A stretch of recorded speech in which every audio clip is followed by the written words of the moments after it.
Yo, this is Ced Gee, This is Kool Keith. and you're checking out Take It Personal Radio. Ultramagnetic, and we're taking it personal all day, all night. Take it personal.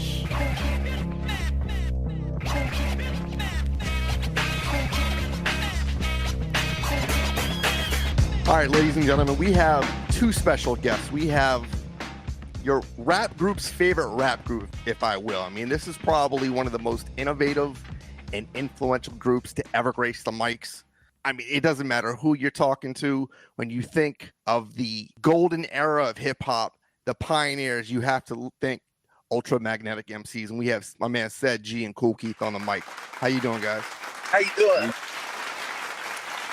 There's so much we want to talk about. We kind of want to go really quick of how you guys formed. I know it was in the 80s, but really you two went to school together.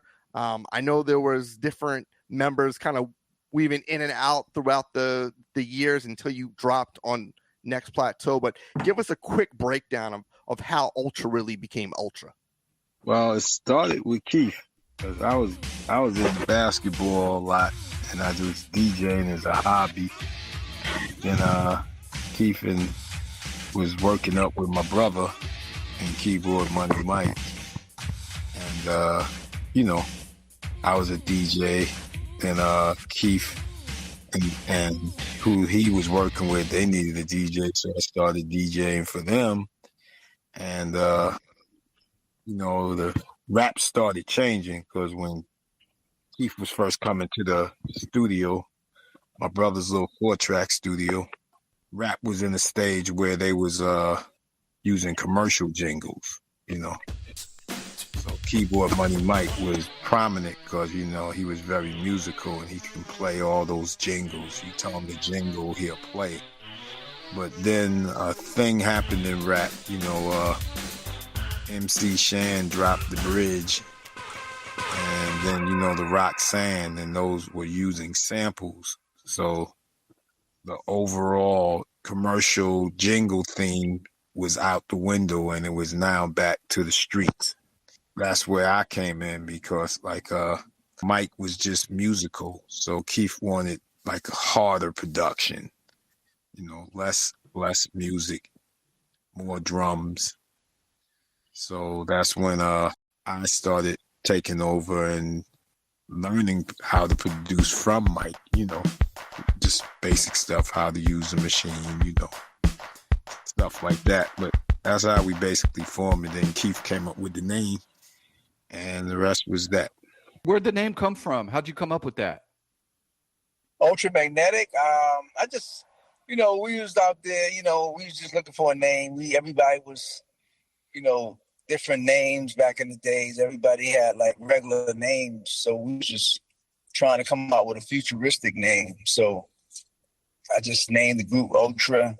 And then I said magnetic, the highest form to attract. Ultra higher, and then magnetic to attract. So it kind of was a good name because it crossed with sci-fi and all the, all the elevation we was doing, the big words and universal stuff. And it was back then I was watching the Transformers on TV, and they had all the, Megatron, so Ultramagnetic fell right into the spot. Now, after Ced kind of left being the DJ and went more into production, tell me about the story. You guys almost had Showbiz as your DJ. Is that correct? Me and Showbiz used to make mixtapes echo chamber tapes and stuff like that. Then, everybody in the Bronx was living close by each other. So, that was that could have been so easily he was going to be a DJ. But I think he had a lot of stuff to do. So, he was more staying in the Bronx and doing what he did. Sometimes Showbiz would be, he would be doing some music sometimes, and then he'd fade into something else or something. But most of the time he was doing music. But I think, he was traveling in and out of town. So he didn't have time, I think. Yeah, he was involved in another lifestyle. In the street game. Yo, you want to buy some toothbrushes, man? This is some real fly personal hygiene equipment I got here, man. And I got a hell of a hairdryer over here, too. Check it out. And that's how DIT Studios came about. Ced, let me ask you this, because you obviously most people know, well, I shouldn't say most people, the people that are true hip hop aficionados know that you are very much an intricate part of Criminal Minded, which came out in '87. Before we kind of get on that, Critical Beatdown came out in '88, right? I mean, that's pretty much like two bona fide classics. I mean, if you're talking about the blueprint of the golden era, those two albums people immediately go to. What I'm curious to know, though, is when was Critical Beatdown actually created? I know it came out in '88, but was it something that was done years prior? And how close was it to the work with Criminal Minded? It was done in '88, but the thing what happened was we had did so many singles and promos that when it came time to, when Next Plateau finally said, do an album, if we had put all the singles and promos on there would have been no new music, so that's why it was all new. We just started recording because we used to just pump out singles, and if it wasn't a single, it was a promo, from Bait to the Chuck Chill Out promo to Awesome 2. I mean, we had so many promos that people like. The brain is all tired, nothing to do while our beats are mine. Just chill out. The Ultramagnetic, supersonic, economical, poetic gold. Chilling tonight with Chuck Chill Out. And then we had, B-sides, so it would have been no new music. So it was all new. Now, being on Next Plateau, how was that sharing like a label with someone like Herbie Lovebug and Salt and Pepper? I mean, did they have the vision of always trying to create these mega groups with big success, commercial crossover, and then here comes Ultramag, they're putting out more underground sound, changing shit up. How did that go as far as you're concerned with how they were handling you? I mean, I know it was Uptown Management, but Next Plateau as a label, I mean, they were doing like old school, like, B-boy anthems, whether it was C-Bank or, like I said, Salt and Pepper. So, like, where did you guys feel like? Did you fit in? Did you not fit in? Yeah, we fit in, but, I later was on Eddie's staff at Next Plateau. But, and that's when he started revealing things to me. And he was honest. He said, I basically signed you guys because y'all was so hot on the street that all I had to do was just get the record in the stores. So there was no need to really promote or anything. Y'all guys sold your own records.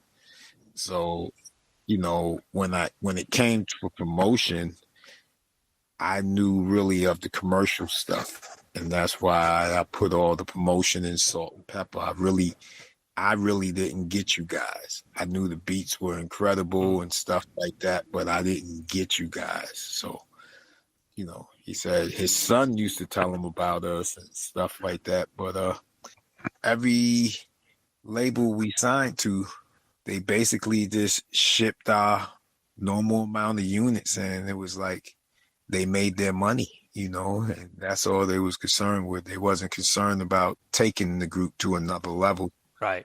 So before we get into this new era of when you guys kind of made some critical tracks, Jay mentioned the Criminal Minded album. Now, we had KRS-One on here, and we talked very lengthy. I want you to kind of clear up the rumors about the folklore, when creating Criminal Minded. Did you or did you not mysteriously slide a reel of Marley's drum samples, which kind of opened up a new world for you? I had put it this. I had break beats before Marley Marl even knew what a break beat was. Ah, shit. Okay. There it is. So that's what made it comical. Chris, if you know Chris by now, Chris is... He likes the story.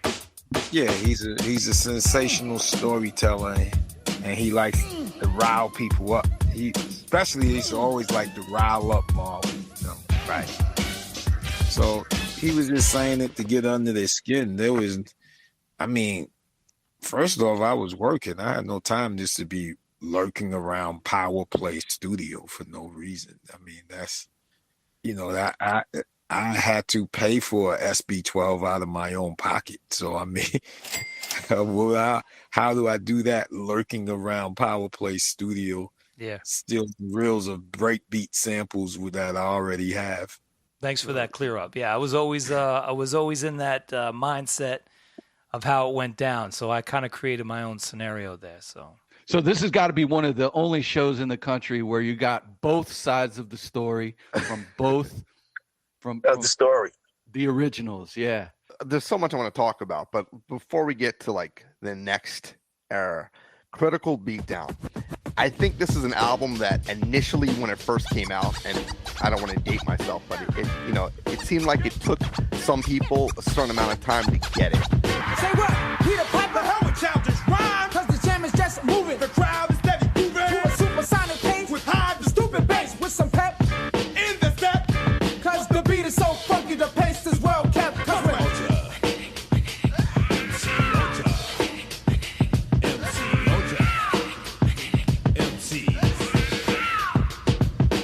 I don't know if that had to do with the label or just promotion or what have you. But when it came out, when you finally put this record together, did you know that it was going to leave such an impression and become so influential because of the way you are very cognizant of how you guys produced the album, how you guys started to rhyme, where it was very, very unorthodox compared to what was currently out at that time? We didn't know. Like, we didn't have a destiny towards Critical Beatdown. It came out how it came out, and it ended up how it ended. It was just funny. We went through maybe 1 or 2 bad records before we put out that album. But, that album became, whatever it became, the sensation, and all the way to Rolling Stone's top 50 album every year. Which is crazy. And we didn't know. Top 100 for years and years. And the reason why it took a while to catch on was, I don't know if you remember, we were one of the last groups at that time to have a video. We never had any video. Right. I was just about to ask you that. I don't remember a video for that album, and you had some bangers on there. Like the one that really caught my attention where I discovered you was Ego Trippin'. I think I heard it on a mixtape or something. I didn't even know who it was. I'm like, who the fuck is this? I gotta find it, and then finally found it, and I'm like, I don't even know who this is, but it's great. Because there's no video, it's not on Yo MTV Raps. This is what I'm saying. We were so hot on the street that Eddie was just content with just putting it out and let it do what it do. With you make money that way. He was making money without spending money. So it wasn't until Uptown came in and said, "Come on, you gotta give these guys a video, man." I mean, everybody has a video. They don't put out 10 singles and no video. Like you said, no one knew how we looked. Right. People probably learned how we looked through the record. The cover is great. Yeah, the liner notes, all that is how people saw you guys. People recognized us through the album cover. Yeah, you buy it straight up looking at the album cover. I know when I was 14, I see that album cover, I'm buying it. Now, Keith, real quick, on that particular record, Ease Back, you go off something like amazing on there. Like, great vocal samples throughout that track. People have sampled through the years, but even going back now, there's like so many gems that no one's even touched. So talk to me, is that one particular track on that record where you feel like you almost kind of carved your lane as this lyricist that kind of went in a different direction? Cause I want it like that, I got it like that, I have it like that, I need it like that, it's better like that. I made it like that, I bought it like that, I'm living like that. For you whack MCs who go on the mic and blow on the mic and perpetrate frauds and making mistakes like an amateur, but I'm a 20-year veteran and better than, including the rest of them. I chew them more and spit out the best of them. One by one, I'm teaching my son to ease back. Ease back. Ease back. I think Housing Things. I went off on Housing Things. And said, same question. I know that whether you were influenced by the Bomb Squad or the Bomb Squad was influenced by you, I know PE released Nation of Millions earlier that year. I mean, did you have the grunt sample that was in reverse like Edge of Panic, or was that off their album? Well, what happened is we had it and we reversed it, but they came out with their album first. Right. And since Public Enemy was using our samples, we said, hey, let's just use this. All right. So, yeah, because I thought I heard Flavor in the background with the go, but that's why we use it. I hear you. We had the go on there. We said, hey, well, let's keep the go. Yeah. I don't have to go. So, because back then it was like whoever put it out first, it was like a whole misnomer. No one knew. They were like, all right, it's cemented. It's the first listens, right to say it's theirs creatively. So, yeah. But what made it funny was we thought we were being clever by reversing it. We was like, hey, we reverse it because you had that reverse function. So we was like, if we reverse it, and then we heard it with the go, and it was like, yeah, that was dope for sure. It was funny. I mean, Trevor, great minds think alike. Trevor used to go to record companies and just Trevor was good at just I wouldn't say stealing. He was just borrowing people's albums before they come out, and Trevor would have all the Def Jam stuff. And one time we was just riding down the highway before they came out, the blueprint of their stuff. We was listening to like My Uzi Weighs a Ton, and we was like, this before we was out before them, but when they was coming out, we was like, who is this coming out? Like, Trev had like a good, we was listening to, stuff that was coming out on that first album that like. I think they had that single out. What's that? Yeah, but Public Enemy #1. Yeah. Second phase of them. So we was like, we didn't ask to hear it. Trev would always get in the car in the limo. We riding down the turnpike. He said, check this out. Let y'all check these out. We listening to Weighs a Ton, all kinds of stuff. We was like, oh, these guys is just like us, but they're a military version of us. Right. So we was like, that was the only thing with us. We was on Next Plateau, and we reached national slowly because Eddie and them was distributing region by region, and they was more dropping national with Def Jam. So eventually we got across country and around America. So they kind of more had better distribution. Yeah. I think you guys could have been label mates at one point. Ain't that right, Ced? Well, we was out. Ain't that right, Ced? Yeah, a couple of times. See, I don't regret anything me and Keith did in the industry. There are no artists who've done by themselves with no. See, even though Uptown was managing us, they didn't get us any deals. We got all our deals ourselves. Yeah. Me and Keith, we've always got deals ourselves. But the one thing I do regret, and Keith was the first to point it out, is when we chose Uptown over Def Jam. Of course, Lior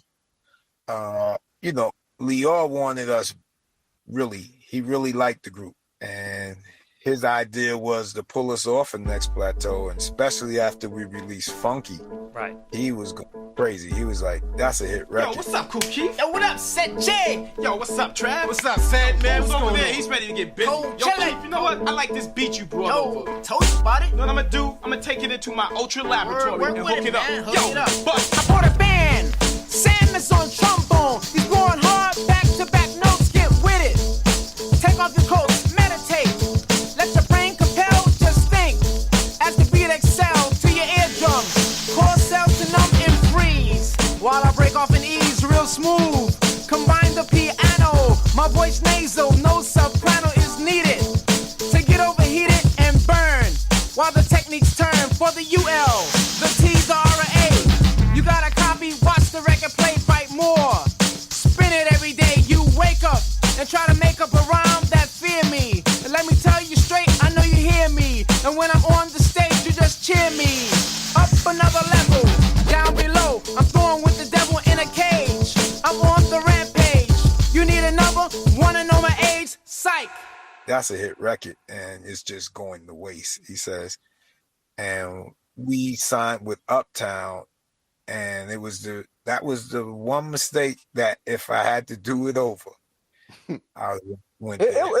We had a lot of tension because we had a big meeting of them trying to get us off our next plateau. That was the big meeting. No, that was you skipped. That was with Mercury. With Mercury, that's right. Yeah, with Uptown. But it was I think Leo talked to Eddie, right? No. Andre talked to Eddie. Oh, Andre, that's right, Andre. I was talking to what's his name? Tony Anderson at Polygram at Mercury. Oh, okay. So how was it with Harrell, and was Puffy there at the time as a protege? I mean, how was it just kind of like with that particular label? Puffy was an intern. Yeah. Their big artist was Heavy back then, right? Yep. Was there any animosity? Because, there's a lot of relation between Russ, Def Jam, with the subliminal shot, if you will, at Run DMC. Was there any discussion or tension that you felt in those meetings or prior because of those words? No, when we first put Eagle Trippin' out and we had a big show at Union Square, Russell Simmons was buying me and Keith drinks at the bar. So it never ever came up in conversation. I mean, you guys went after like the titans of hip hop. Simple back and forth, the same old rhythm that a baby can pick up and join right with them, but the rhymes are pathetic. They think they cope aesthetic, using nursery terms, at least not poetic. It was no disrespect. It was just like two basketball teams coming together to have a game. It wasn't like we said they was garbage or something. We just came at them. I thought DMC said I love the record. DMC said I love it. He's the true dude though, He said I love that record, man. So I mean, that was the only record we went at Run DMC was with, that was the only record. I mean, it was like that album was still battling more MCs than ever on that album. Run DMC just happened to be the beginning of Eagle Trip. That was it. But we had more, the album we was battling the Titans. We was going against the Titans on that album. Everybody. That album, all throughout the album, even to Mo Love's scratch record was a battle with DJs. To be honest, too, it just wasn't really a shot at Run DMC. It was kind of preparing people for the vocabulary they was about to hear. Yeah, you were there. We was letting them know it was going to be no, basic language in there. So it was kind of like a predecessor where Running Them came across because they were, that Peter Piper was so hot, everybody knew it. So when you make the reference to it, everyone would know what you were saying. What's funny about us as a group, not only with the Run DMC, it was just that the records we made, everybody had disc records out back then and different kind of disc records, but it had brought a lot of jealousy upon us to this day. Like, you got a lot of groups hold animosity towards those records that what we wrote and said, and it's just the past, just music. Like said, it was good sportsmanship, but they still, to this day, still hold it as personal for some reason. A lot of people hold it personal. We made records just like everybody else made this records back and forth, but a lot of people took our records more personal later. When they weren't personal. See, personal is like when Tim Dog went at which you are part of. Personal. Chris went after, the Juice Crew, Roxanne Shante ain't, steady sucking. I finally figured it out. A magic mouth is used for sucking. Roxanne Shante is only good for steady fucking. MC Shannon Marley Marl is really only bluffing. Like Dougie Fresh said, I tell you now, you ain't nothing. Those were disrespects. We just said the hell with childish rhymes. You see what I'm saying? That's not like saying they're not good. You see what I'm saying? Right. Just elevation.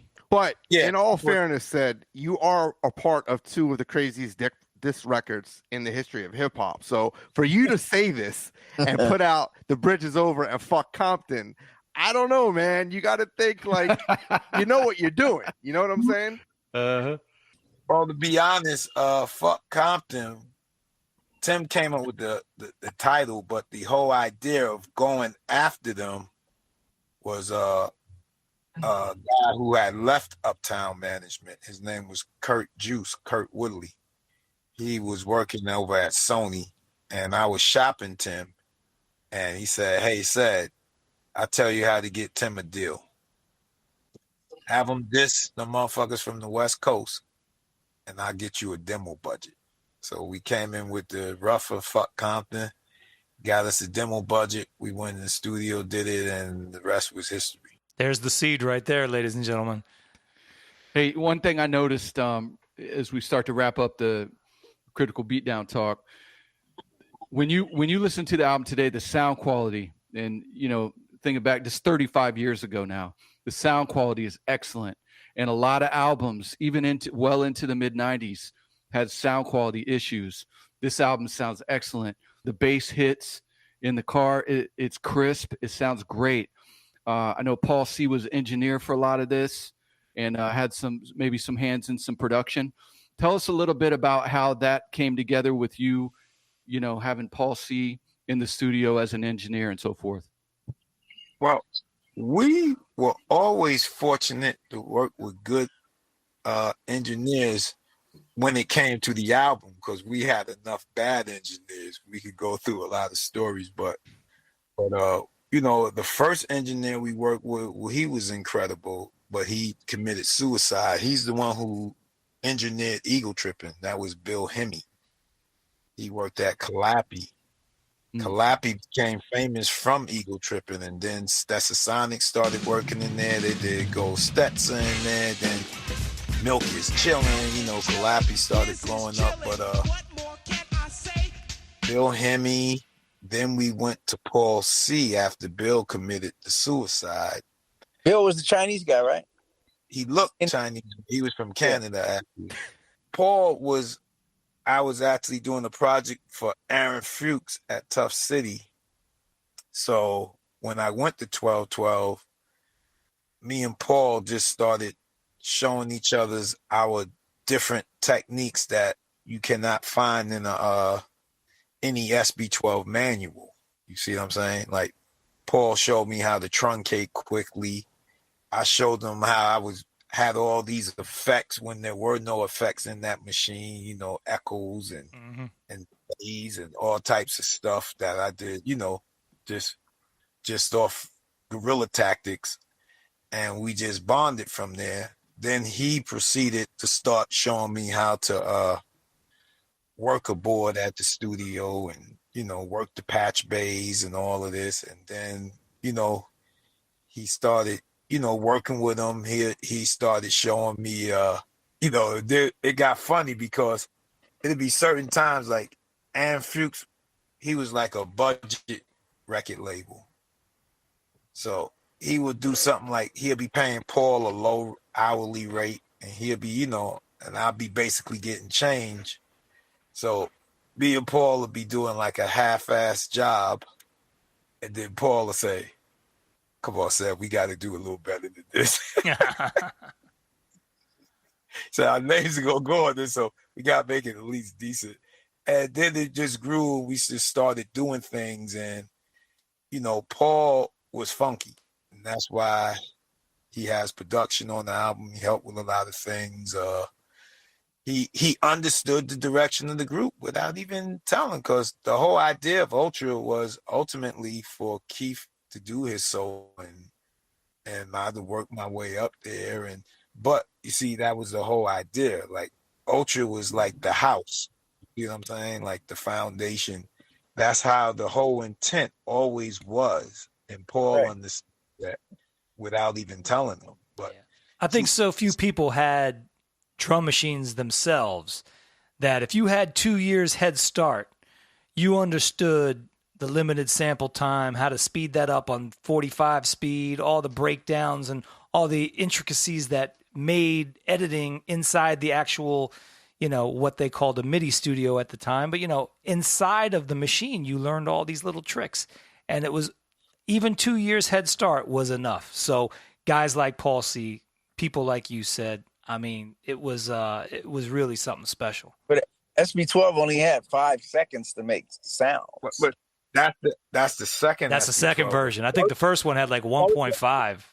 Yeah. There you go. Yeah. And I would take that. I would take that 1.5 and make it sound like it had 10 seconds in Right. there. Yeah.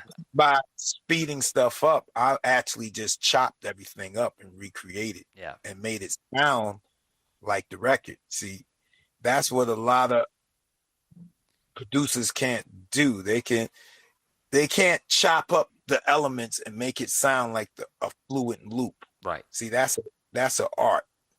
If they chop it up, you will listen to it and say, yeah, that's the record, but it's chopped and it's kind of choppy. Yeah. I think when you have limitations, you learn to be your most creative. When you got these whole walls of equipment, it's endless. You can tweak a snare for 5 hours. It's just not worth it. So, Well, I'm glad we touched on Paul C, because I think I would be remiss if we didn't mention him at least once. People kind of compare him to like the early Dilla before, like a guy who was just very much ahead of his time. But before we jump to the next album, you mentioned Aaron, Tough City.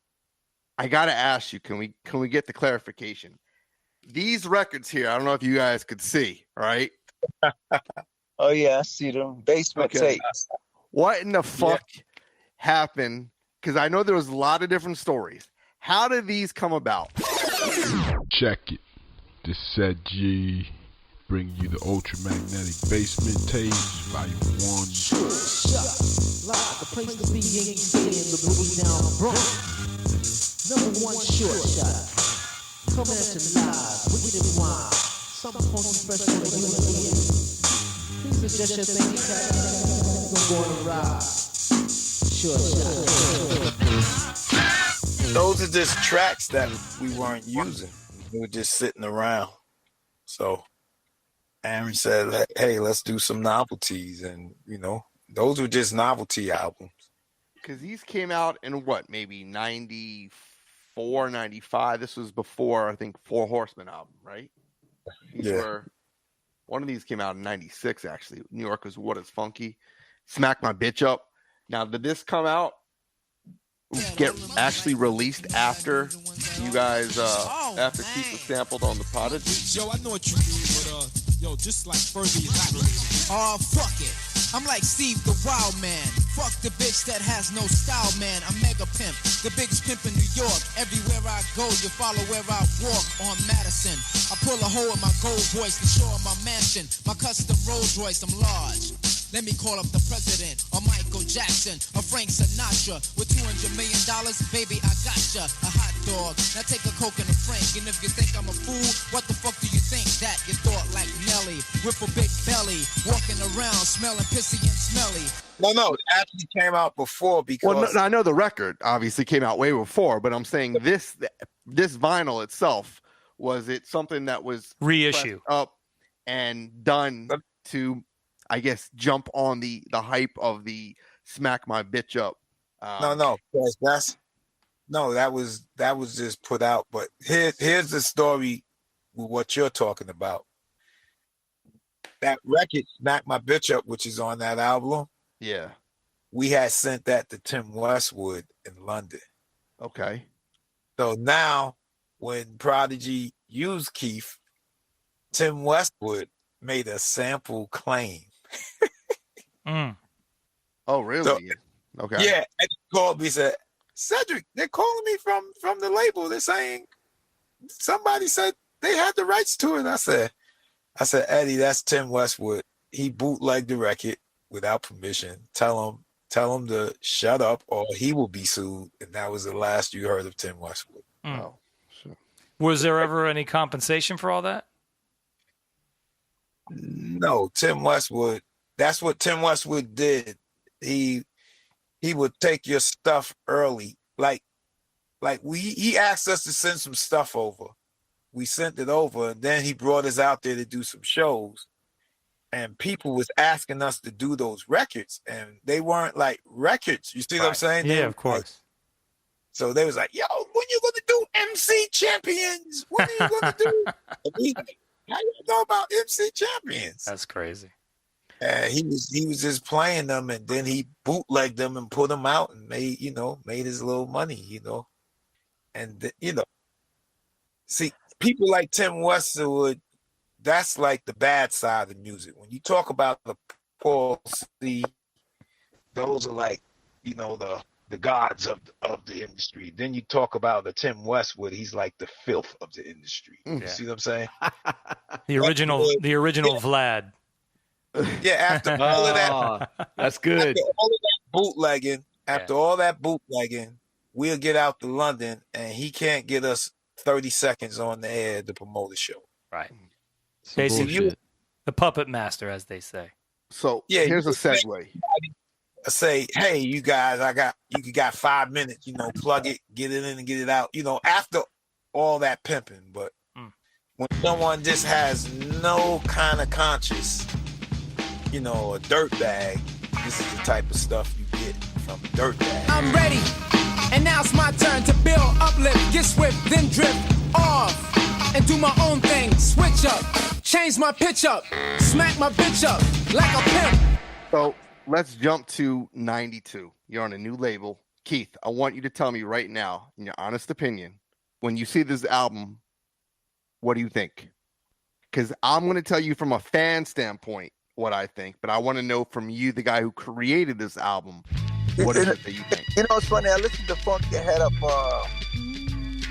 the other night. I think people had wanted that album to be close to Critical Beatdown, but Funk Your Head Up, it was another route to a major, but it wasn't the sound. What happened with Funk Your Head Up, I liked it after a while. I listened to it in my headphones the other night, really, played it, and it was sounding so clearly mixed, and Funk Radio and the skits. And I think Funk Your Head Up was our first album of, like, Critical Beatdown didn't have too many skits. I think Funk Your Head Up was our first album with skits, like connecting skits like a story. And after a while, I started to appreciate that album. I was like, wow, it's not a bad album. This is a classic, kind of, with the porno star and fucking cards on there. I think that's the album that made everybody mad at us, because we was just so like a rebel on that album. Like, plucking cards went at every artist. I think plucking cards really made the industry mad at us, because we was more outcasts, because we the original outcasts from the group Outcasts. We are the original outcasts, because we wasn't clicked up with when you had everybody was kind of clicked up, the Boogie Monsters, everybody, and Zed Love X, MF Doom, the Tribe Called Quest, De La Soul, and Busta Rhymes and the leaders of the new school. They was clicked up, and then you had the Fresh Press, Big Daddy Kane, Rakim, whoever Houdini was on the LL, and all the artists from that usually on those Fresh tours, Kid and Play, blah blah blah. So we was like kind of by ourselves, because Fresh Press was Public Enemy and all the Slick Rick, W Fresh. So we didn't click up with anybody. We was one unit by ourselves. We didn't have we wasn't a part of no clique or none of the 3, 4, 5 cliques they had. So I think people was mad that we didn't click up with anybody. We was just a neutral group. Like, only it was Tim and KRS, but we was neutral. I think people were mad at us that we were so strong that we didn't, and that hurt us to this day, I think, even with the shows, and because mostly a lot of those people that are still doing those shows are still the people from those cliques and those people that handled their business. Funk Your Head Up played a big part in the structure of where we had took a stand in ourselves of defense in our album. Like, they were so jealous of that album. Like, those are the like you said, Stock Jock and Me Girl, all the records of Pat singing, and said. We did, even the production with Solid Productions. Well, hold up, Keith. See, look. See the songs he mentioned? Plucking Cards, Stop Jocking Me, Funk Radio. There's no solid production on those tracks. See, That's why I didn't like the album. If they didn't see how I said Paul was a dope producer? Solid Productions was trash. They destroyed a lot of the records. They only did one song. You forgot they put elements on a lot of tracks. They fucked up MC Champion, that cartoon shit. Power compactor, brain distractor, dropping a bomb right in your anal connector, sector, vector, the lyric inspector, X-ray vision, power perfector, lector, mector, Igor. Yes, y'all. You don't stop the rhythm to drop the hit the top to make the swing a pop as I flow. Pick up the micro. They fucked up a lot of records with that cartoon shit. Well, I mean, if you took that shit off, I would have liked the album. But I had listened to it as a whole. Like I kind of blocked what everybody did out. Like I could listen to the album all the way through without fast forwarding. Like it's just the skits were so dope on the album. You listen to it, like the skits make you forget about different types of production. It just, the skits were so dope on that album. The way that the tracks connected like a electric cord to each other. That's what I was thinking about the best skit album. Avery Feature Hall, Lincoln Center. José Luis Perales en concierto. We was the first using, all those different skits, the Kung Fu and the PBS radio shows and, real news and all that stuff, the skits.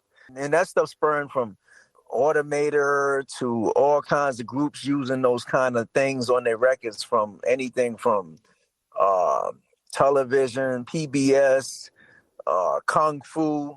I didn't hear no Kung Fu on no records and at that time. I didn't hear no news. I didn't hear the little sounds on Octagon and the skits. Like after that album, it started a wave of people say, "Oh, we could put television on records. We could put space programs on records. We could put, the beginning of Lost in Space. We could put the beginning of a Kung Fu record on a record." It was no records with none of that stuff out. Right. People don't want to say nothing about it. Right. I think also if you were a latchkey kid and you watched a lot of TV, whether it was Kung Fu theater, whether it was all the shit that was on after school. I mean, if you grew up that way, all that stuff represents inside the rhymes, skits. So I really do think that plays a very, very big part for those creative minds that do shit like that. Right. I mean, that album to me made people upset. Like, it was just we was going after everybody. It was a high lyrical performance record. And then slowing down to like smooth rapping and the girls and porno star and Stop Jocking Me and I Like Your Style. I think that was the most transitional, flexible lyrical record we did with, dope skills. Even the Mo Love on the 1 and 2 is a masterpiece. Like, Mo was a crafty DJ. Like, I didn't even hear no DJ do nothing like that, ever. No DJ, I don't care if you can go to top of the line DJs across the country. For him to put a masterpiece together like that, I didn't hear nobody put a mix record together like that. I don't care from the top 5 DJs in the U.S., top 5 DJs in Europe, top DJs in Australia. I never heard a DJ put a record together like that. Never, ever in my life. I think the album has a lot of great moments. You mentioned obviously the obvious joints, Bust the Facts. There's a lot of joints on here that you could say from a lyrical standpoint were fucking awesome. Like 2 weeks ago, I swear, I was like, this album is slept on hard. It was dope. It was a sleeper. One thing they wanted to bury, the industry wanted to bury the album because of, honestly, Plucking Cards was like, they wanted to tuck that record under the rug. Like, I mean, the whole album, basically, it was just, we was just so dynamic and flexible. Did you guys see a crazy bump in sales once you remixed Papa Large, with Beat Miners remixed Papa Large? Because people probably thought initially when they heard that joint, and it may have been the first time a lot of people heard Ultra, they must have thought that song was on Funk Your Head Up. And the original version happened to be on it. Did you see a spike in sales at that time? Well, the original Papa Large was in none of the mixes. It wasn't even the Beat Miners. It wasn't even the one with Solid Productions. It was the original one was we used Batman from Prince. Like the original Papa Large. I mean, nobody would want to. They would fucking pull their hair out if they heard. I wouldn't think using Batman was a good choice, but I hear you. No, the Batman dance. Yeah, I know. Look, that's what got us all the record deal was that song. Really? The problem was that Prince wanted 100% of the song. That's the only reason we weren't able to use it. Yeah. Of course he did. He didn't want 50. He didn't want 60. He didn't want 70. He didn't want 80. He didn't want 90. He wanted the full gamut. I always thought that Batman track that he did was terrible, but that's just because I was. That's the way we did it. Yeah, I chop. So is that available anywhere on someone's cassette tape somewhere? No. It was hard to find, basically. Yeah. That Keith was riding it, and he just, it was like a masterpiece. We did it in Philly, and it was just record labels were going crazy over it. It was like, oh man, we had like the West Coast Polygram and another label. I think they all wanted that record. That's crazy, man. Because it was basically Ultramagnetic magic. He just showed up in Philly. He just came and he had the Prince record in his hand. And he was like, yo, Ced, hook this shit up. But I'm here to tell you, there's something else. The afterworld. I chopped it up, did a little variation, made it a little spicy, funky, and I think that's why Prince was really kind of, hard driven on it. He didn't want to so-called be shown up on it, I think. Right. Personally. A better interpolation of what he created. Yeah, I got no proof of that. That's just my personal belief. I got that. And he killed it, and everyone went crazy over it. Like, so when they was like, we can't clear it, we can't use it, I didn't want to touch it anymore. And that's when they let Solid Productions do it, and I almost wanted to cry in the Solid Productions version. And thank God for the Beat Misers came in and saved it. Yeah. Thank God. How did that go down? Well, that was one of the finally good things they did at Mercury after forcing Solid Productions in. They, he went out and found the Beat Misers, and People may think it's a different group. Yeah, the Beat Misers might be like Evil P, not Evil the D. Christmas version of the Beat Miners. Evil D was with them, right? Yes. Mr. Walt, Evil D. Who else? Black Sheep Cave was coming out where you could get with that, and the upright bass thing was starting to happen, and then it was like a right time, and it was like they came out with that, and then it was like when they made Papa Lars, like that was like that record fit right into the format of the upright bass was coming in, like all the records with the upright sound in them. So it was like that records jumped off, and it was just an upright craze going off. And then with Papa Lodge was so like a hard version of that upright bass type of stuff. And then the lyrics locked in together. It became a sensation smash. Papa Lodge was a smash because it went right behind you could get with this, you could get with that. So, but great Papa point. Lodge was kind of mean jazz, it had like a melodic kind of gangster sound to it. Theirs were more like a club sound and more for the girls, but Papa Lodge was like more kind of mean, and it was a gangster upright bass kind of thing. So that's when everything was coming out with Tribe Called Quest and Midnight Marauders. It was like an upright thing, I guess. I got to say, I actually played that song in a club that I was working at, and it worked great. So like I was a little confused because it was a very new style. It was a little slicker than most of the production that, I got on other Ultramag records. But I won't lie, it worked very well in the club, and people were like, damn, who is that? But then too, this showed how dope they were as producers, infusing the element of Ultramagnetic in it. All they did was took to give the drummer some beat, and they put elements on top of it. So, that shows how dope they are. They said, "Oh well, we're doing Ultra. Watch this." Keith, real quick, Did you always know that your mind could split like with alter egos to create like these different personas, or did you just feel like that was a natural evolution with Ultramag in general? Or, I mean, did you ever kind of think in your head, hey, one day I might want to split off and become, being that you were into all these like TV shows, karate, you know, like, did you think, hey, I could be these alter egos and create different side projects? No.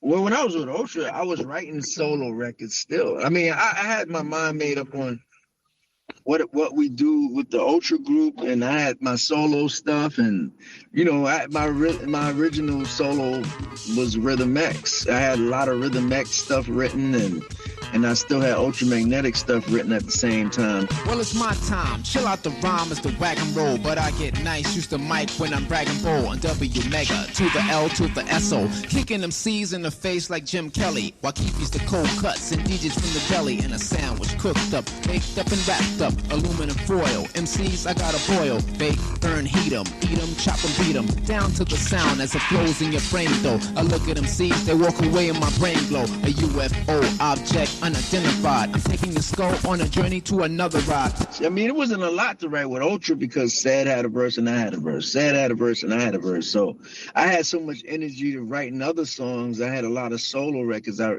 had written and prepared for my solo stuff. So I was doing two things at the same time. I was still writing Ultra stuff and still writing my solo stuff, and you know, still writing in general, you know, like, and it was weird, you know, I used to hang with Greg Nice and stuff, and Greg Nice and Smooth, and we eat Chinese food, and Ced hang out with, you know, it was kind of wild, you know, the groups hung with different people, you know, Craig G used to come up to the Bronx, and, you know, as a group, we don't hang together, but we get together for the shows and stuff, on Voltron, go practice, go work on the beats, go to the studio together. But my off time, I'm hanging with Greg Nice and Smooth, you know.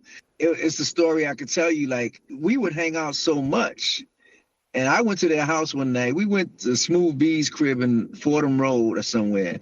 And we hung out all the time, eating Chinese food, drinking Old English and everything. Greg Nice to tell you. So I used to hang with them more than my group. And we would go up there and they would play beats. And, you know, they're my friends. And, you know what's funny? I could have been on, you know, that record they did. I supposed to have been on it to this day, that third verse. You know, that one go, you know, the one to go, spring again. So I couldn't get on it because Funky for you. Yeah, I was so hard. And then my friends, and they was like, yo, you won't get on the last verse? We go in the studio tomorrow. So we like regular friends. I said, I don't know, I might could see. I don't know if I'm gonna get on it. I think about it, I call y'all. That record, great record. A couple weeks later, it was on the radio. Yeah, man. Red was spinning it. Spring again. Yeah. Keith, you should have been on No Delaying. That would have been what happened was I didn't get on it because at that time I felt that was too hard to get on it. Not that the record was soft. They just was my friends. They did the song and they said, they didn't get mad at them. They said, we're going to do it tomorrow. You coming down, put your verse down. I said, I don't know. I might check it out. I might get on it. Cause they was all writing in the house to the record. I never jumped on it. And I heard that shit on the radio. The little loop, but I was like thinking it was going to affect my career because I was doing so much. We was so hard. But maybe like now, like with the differentiation of me getting those jobs and features and stuff and jumping on all kinds of stuff, Octagon, I would have probably did it. But at that time, we was full in the mode of rugged sounds, getting on rugged stuff. So, you know, like I said, I hung with them. And, you know, they always did their records, Stick Up Kids Without the Tax, and Greg was with Tila Rock and, you know, Annihilating. So we was always in the mode of tough records. Mm-hmm. They had more records that were milder because Smooth B was more like smooth and stuff. So, but we would hang together. That's the funny thing about it. Like our music didn't. You know, I did not hang with them to say, well, I'm harder than y'all. We can't drink beer together and eat Chinese food. We just hung together as regular friends. Let me add this. This is something a lot of people don't know.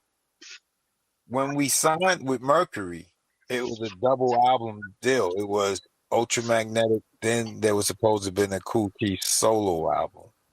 When we signed with Wild Pitch, it was supposed to have been an Ultramagnetic album, then a Kool Keith album. these were deals that were done. Matter of fact, we had asked for the release off of Mercury, but at Wild Pitch, Keith had actually gone into production on his solo album before we finally said, you know, we want to be out of here with Stu, you know, but that was always the intent of Ultra. See, that was always, like Keith said, that's why he always just stayed warmed up writing his solo stuff, you know. A lot of people thought we was a group that we broke up. We never broke. We never broke them anyway. It was like ours had solo projects. Trev would do production on his own and make his tapes with his artists. Ced had artists. We had Ultramagnetic as one foundation group. Tim was a subsidiary. You know, he had MF 911. I had a solo album. We were still breaking the stuff down into parts. Everything was parts. We was still Voltron as a big robot, and then we break down into parts. But the industry felt that we were not officially a group that stayed together, or, you know, so they took us out of their history of evilness and like what's going on now. That's what people figure, like, oh, they're not a complete group, so they don't deserve the Hall of Fame, or they don't deserve to be on maybe a show. You know, they'll book maybe all these other people that they consider together. Maybe they see me and Mo not together, Trev not together, Ced not together. But we are one. But the point is, they kind of got evil with it. They thought we were a group that just broke up. You mentioned Wild Pitch. Let's get into this. So this is an album that is, I would say, many people's favorite Ultra. Despite how amazing Critical was, this is a true cult classic. And I think one of the reasons why it resonates so much with someone like myself is because it came out in '93, which is probably one of the best years hip hop has ever seen. Ironically, you guys came out in '88, but you came out with Wu-Tang, Midnight Marauders. You came out with Doggy Style. So, I mean, right there, those are three albums that kind of changed the landscape of hip hop in the early '90s, you know? So this album, not just being on Wild Pitch, but this album kind of got lost in the mix because you had so many albums that, you know, that were basically getting the attention. You talking about the Four Horsemen? Yeah, so I want to get into Four Horsemen. First things first. Is the name pretty much homage to Flair and Anderson? Woo! I dress myself in cashmere. Woo! Woo! Woo! Woo! This stealing, wheeling, dealing, limousine riding. Bischoff, you turn the camera off, and I'll be naked when you come back. I also hear you talk about Ric Flair on the record, so I would hope that is an homage to the real Four Horsemen. Tully, Arn. Well, he's not the real Four Horsemen. The real one was a book, but back in the day, those were football players. Ric Flair, motherfucking man. Four Horsemen. Let's get into it. I know, you had said that initially it was going to be a Keith record. Checking My Style, See the Man on the Street. No. We signed the 2-album deal. It was a Ultramagnetic album. The Keith album was supposed to come. Those two joints that I just mentioned that were produced by Godfather Don, weren't they initially for the Rhythm X album that never came about? No, that was for the Ultra album. So that was always for the Ultra album. Yeah. Okay. All right. So I stand corrected. So let's get into this album because, again, this is probably many people's favorite. It's my favorite, and I gave you the reasons why it resonates so much with me. But this album felt good. It felt like you guys kind of were making the music you wanted to make. It felt like you guys had carte blanche to make the music you wanted to make. You didn't have a lot of people telling you what you needed to do. And not for nothing, I can't recall many albums that was a very baseball influenced album. I mean, you gave many shout outs. Forget just the Negro League with Gibson, Cool Pop Bell, but I mean, how many songs can you say that reference Bucky Dent or Sparky Lau? You know what I'm saying? Or Thurman Munson. I know you guys are baseball guys, but it was so unique and so refreshing to hear at that time that it still resonates. And as a baseball fan, you could see it in the background in my house. When I heard that album, it really changed things. I mean, it was you guys created your own lane, and you always did. And I know Keith mentioned a few times about not having affiliations and whatnot, but I think that's kind of what made Ultra so appealing.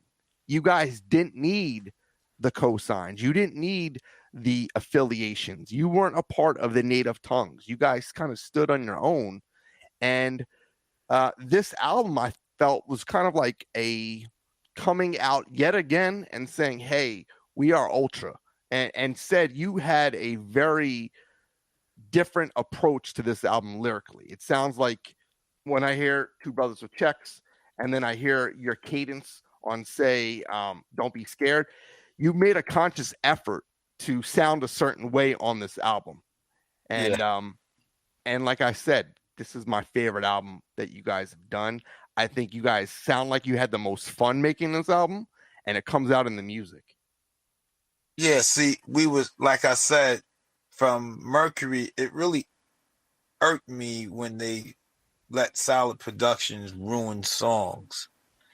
Now with the Four Horsemen, we were able to once again pick the people who we wanted to work with and, do our thing without, someone coming in and forcing, outside elements on your stuff. And that's why the album, just from the first track, is just like when We Are the Horsemen come on, that's like another world. As we search for black people and white people, seeking the world on the four horses facing John, Penny, the robot, Dr. Smith, and Will Robinson. I just super bionic, no my name's not Ventronic, but I'm 4HL, thinking flavor so steadily, so wickedy wicked, can I switch it, be switch it, I saw my troop last night, they said Take It, I got mega and cosmic, then I wrote a composite, I hit my mega meter, zoom back to outer space, 10, 9, 8, 7, 6, 5, 4, 3, the chain reaction, triggered the mass flow, then the rhyming got hyper, plus I knew what they like her, so I ripped it and rocket, frequencies in the pocket, 1 blast, 2 blast, yes, approximate, reading the chambers, the lights came on, infrared and exciting, most don't know what I'm saying, Galactica beams, beams, beams, beams, beams, beams, beams, beams, beams, beams. Now it's toxic to atom, no I don't mean a phantom, molecules in the mix with lots of protons to handle, plus I'm feeling the workers, synchrotrons at the perker, when they're reaching their peaker, I'm a course of a surfer. We turn to the galaxy, the universe bothers me from the wild, wild west. I have a spaceship mentality when I chill at the planet. Magnesium flips, so I shake up the Myolex. So what's left? We are the horsemen. Into your spaceship. We are the horsemen. Into your spaceship. We are the horsemen. Into your spaceship. We are the horsemen. Into your spaceship. We are the horsemen. Into your spaceship. Rhymem Silver. Where are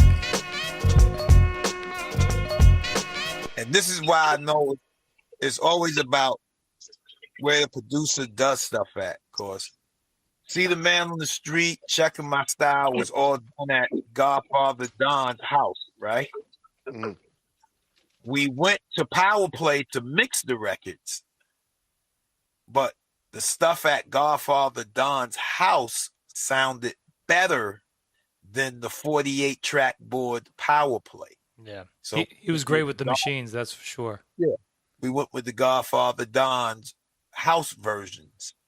I still have a few of his discs that we used to do some shit together. He used to work at a kid's clothing store, and I used to go meet him. And he and I were one of the few that had MPCs, and he used to slide me these discs, and they would just say like popcorn on it. And I'd flip it in, and just, now I know how to like create discs, but this dude's discs they were all fucked up. They weren't formatted properly. He didn't have like save all sounds. It was just like you had to load individuals, and I was like, is this guy fucking all over the place? But his shit was just so creative, you know? Clarify that. When you got to load the sounds individually, that meant disc was fucked up. Yeah. Because that's what happened to me. That's the one thing I hated about the MPC. When the disc get bad, you lose a couple of the sounds. But you can get most of them back. Yeah, individually. Of course. It's crazy. Why don't we do something kind of different? I want to go, since we have both of you on, I'm going to go track by track, each one of you. I want you to kind of tell me a little bit, maybe one or two things about that particular track, whether making it or a memory you have associated with that track. off this album. Again, I want to focus on this album because I don't know if you guys truly understand the importance of this record. And we get so much fan mail and requests to talk about this album at great lengths that I kind of want to do this because I think it's such a great album and not many people give it the accolades that it deserves. So, Ced, you kind of started off with We Are the Horsemen, how it began, right? Keith, Checking My Style. That was another Godfather joint. Tell me something about this particular track.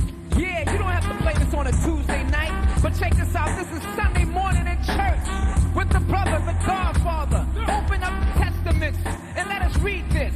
Well, I keep a style in tone, hold my job and microphone. Make my flow, show a rapper what I give him. Don't flex funky, yo, kick it, honey, step back. Watch when I come, you scratch that kitty cat on top of that. Rappers know I'm X, slow down, watch me get stupid open. Dance for the ladies, I strip and Chippendales.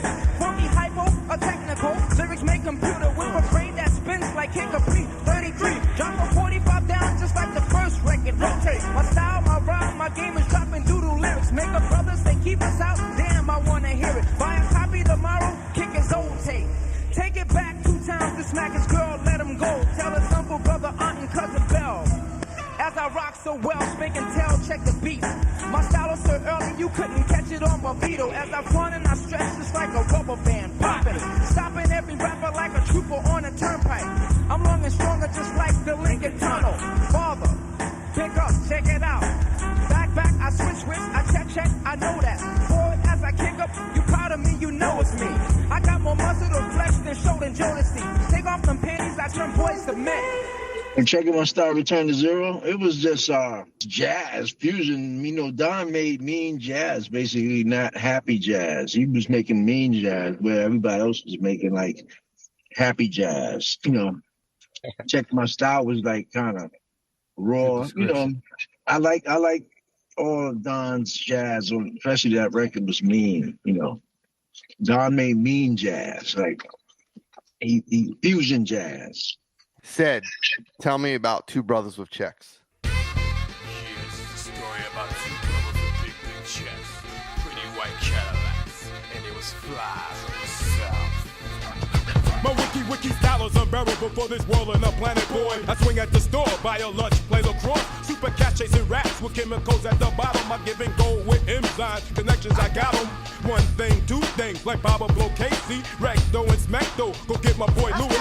Let's see Ben Grimm in his exoskeleton. He's pitching a fastball, you're swinging your miss, but 7 times away, clown. You're smelling the piss, dripping off of your forehead, rolling down to New Mexico. You're caught in the vent, true. You thought you was flexible, exable. Montreal Expos, hypodermic, you turn it, you pick it up and you learn it. Now you're chilling with zinc as it kicks with the sodium. Pele came down just to sign some autographs. He laughed and he left, went to El Segundo. But Jesus, a bacon, my Philadelphia steakum. I got a hole in my pants, I said, oh, salam alaikum. Got a new jacket, was breaking out to the training camp. I dance and dance and dance and dance and dance and dance and dance. Then I sat on the toilet, wrote a rhyming and on it. Now I'm spinning and winning, got the girlies up on it. Cause I'm kicking and sticking, finger popping and licking. Can you do me a favor? Can you go get the chicken? As you see, we're a legion. When we're we're just easing up to Egypt and Pakistan. There's never no treason, cause we're 3 brothers with checks, where the caddy is fly. San Francisco, Harvey. 3 brothers with checks, where the caddy is fly. San Francisco, Harvey. 3 brothers with checks, where the caddy is fly. San Francisco, Harvey. Dropping from Cooperstown, swinging like Don Hahn. Rhythm X in the batter's box. Firming like Munson. Left foot I swing right and change courses in dialogue. Regional Atlanta, Alabama, Savannah. I kick around like a ball to Indiana, Missouri, Kentucky. Like then call me Bucky. Rogers, I'm nice, I float in space wild. Dr. Smith, I'm dope, yo watch Sparky Loud. As I throw back a spitball, my slider and check back. The stadium's packed, bro. The people should get back and walk to the plate, yo Jerry Grody. Pause, swing, swipe. I get him seized on my 3rd strike. My hot dog is done, I'm in the dugout. Check it. I know I wreck shop, tip top, heads bop, heads drop. And many rappers can see now. Back to the plate, see the catcher, pitcher. You in the audience, man, you be the fan. Like Super Cat, dun dun da da. I play the field in New York and hit Jamaica. Like Giants, I roll like San Francisco, Harvey. No time for rats with cats and Bristol Queen.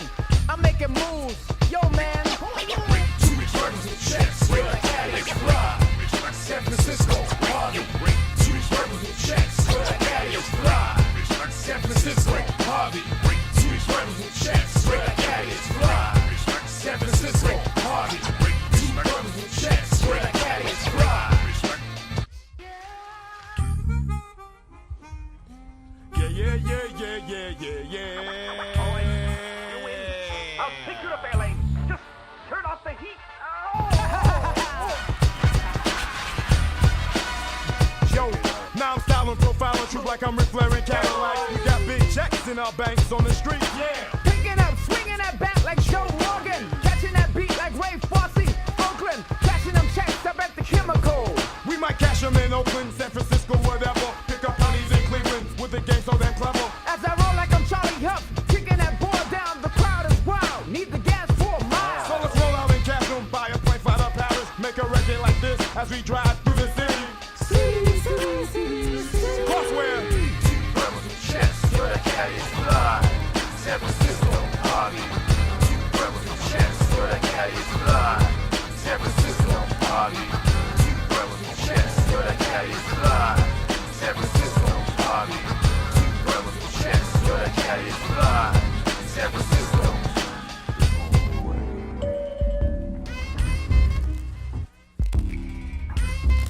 Two Brothers with Checks was just like it was an experience. It was what the record said.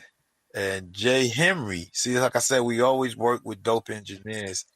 Jay Henry, who we work with on Funky, he actually engineered Two Brothers with Checks. And it was just, it was an experience. It was dope. Keith killed it with dropping from Cooperstown, swinging like that, Don Hahn and Thurman Munson. It was fun again. It was fun recording again. First Two Brothers with Checks was kind of like the Skull Snaps with the George Clinton. It had like a different kind of sound to it. Like nobody would never, it was slowed down and Mo put, a lot of stuff was. That record was like a trail of fusion. The next joint is, I think this is the debut, the lyrical debut of Godfather Don, and this is Raise It Up. Tell me about that record. It is a fan favorite, as you can imagine. It is. Keith scared a lot of people that went to college around this time. Oh yeah. I went to college. I'm even more stupid, Herb. I think a lot of people felt stupid for spending all this goddamn money to get that degree. They and not still doing do a damn today. thing with it. They never understood many people were so slow. My funky type of rhyme and my style is psycho. Complex, Rex, my style go XX. I move around off beat, creating more styles. Showing white boys, other kids, my black styles. I kick lyrics like shoes right in your face. Walk up on the car, jack a spade, pluck the ace. I get slow off, down in, on in. Flowing like I used to be on critical beat down. I drop styles and ears, the public bite them. Now many went to school so the dummies went and write them. They say, yo Keith, yo cool, you using big words. I went to college, I'm even more stupid, heard. Back on the scene to pull a lesson out. Even if I have to pull a Blacksmith and Wesson out. I grab a hammer, stick a nail in that little crack. Tame the monkey, show the hummingbird how to act. I get atomic, hypo, galactica. Word to mom, I'm in my own world. Galaxy rays, powerful.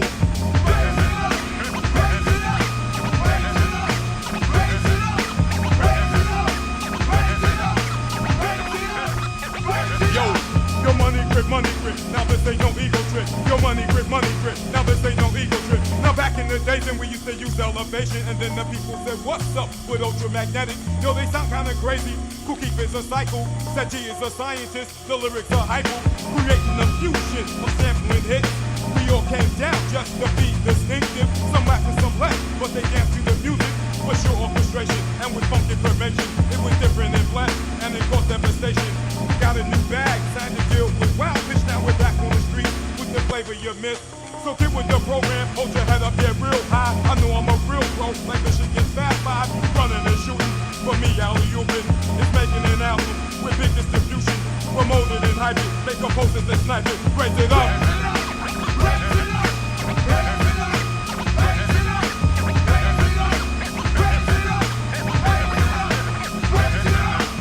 Ladies and gentlemen, live from Flatbush, Brooklyn, I bring to you tonight the Godfather Don from the Orphans.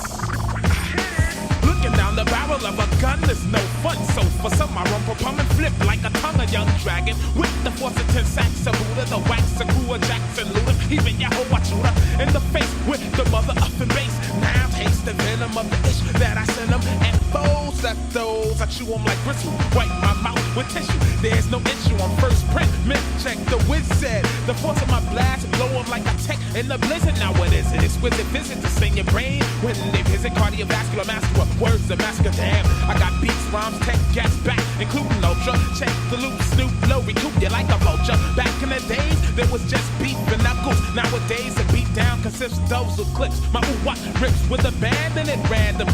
You be coach like Michael Landon.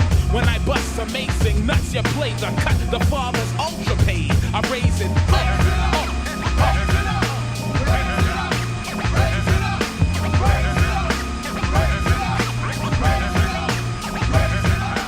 Yeah, Raise It Up was like, we did the video. Everybody was around. That record was Godfather Don. Like when it come on, he spit out the water out of his mouth. That's the best part. I love. Like, Look, there was 2 videos that I had the most fun in my life in. One was the Rebel in the Hour of Chaos, PE, where they had 1,000 rappers. We was in that old jail, bugging out, having fun. And that video right there, I can't explain it. We was in Keith's backyard at his projects, and the whole neighborhood was out there. It was all love. It was just fun. What most people don't realize is that you guys were in the video for Black Steel in the Hour of Chaos. Yeah. And I don't think many people can even name the people that were in that particular picture. But so funny, man. That is a classic, can go on any wall. It's something to be proud of, just to be next to a moment that was like such hip hop like icons all being a part of that. And I remember just watching the video and seeing Parrish inside the jail cell, or but the fact that you got the promo pic is pretty fucking Orange wild. Juice Jones. Orange Juice Jones. Orange Juice Jones is in there. That's right. Yeah. So like it's Dre just fucked up my whole shit because he's not a baseball fan. I want to get back to track number 5. All right. So Dre hates baseball. I love baseball. Yeah. Keep this shit moving. Saga of Dandy, The Devil, and Day. Woo!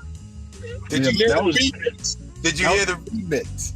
Of course I've heard the remix. I have the remix. Come on. I own everything. But this was gospel. That's gospel. The remix to Raise It Up was also dope too. I mean, yeah, definitely.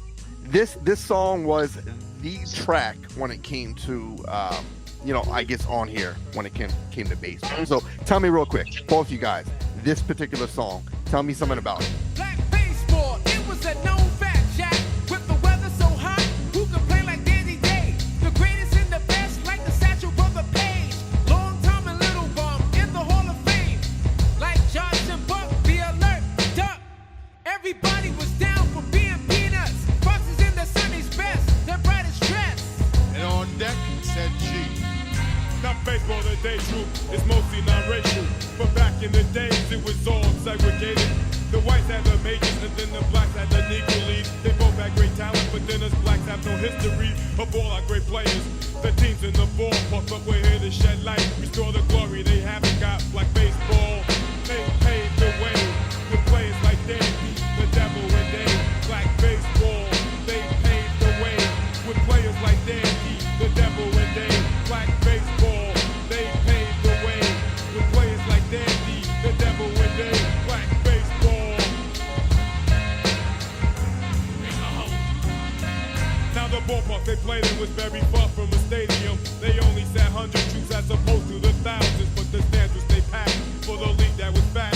With teams like the Bacharachs and the Homestead Grays, the Eagles and many more came ready to play. In cities like Birmingham, Newark and Chi-Town, the bus trips were very long. Paychecks would bring a crown, but not to these players. But they really love baseball. You can ban them from majors, but not from the game. With players like Leon Day, who pitched almost every day. His arm would hold up, blowing hitters would smoke away. And then there was Bullet Joe, also with Smokey Joe, King Richard and Sanity, and brothers like Impo. Next, batter up. Bring it home, King. They took the long grade line, it was so fun. Super and strong to play, 3 games a day. Hey, hey, Thunder Twins are up and gonna win again. Make the other players say, oh, them again? Well, what do you know?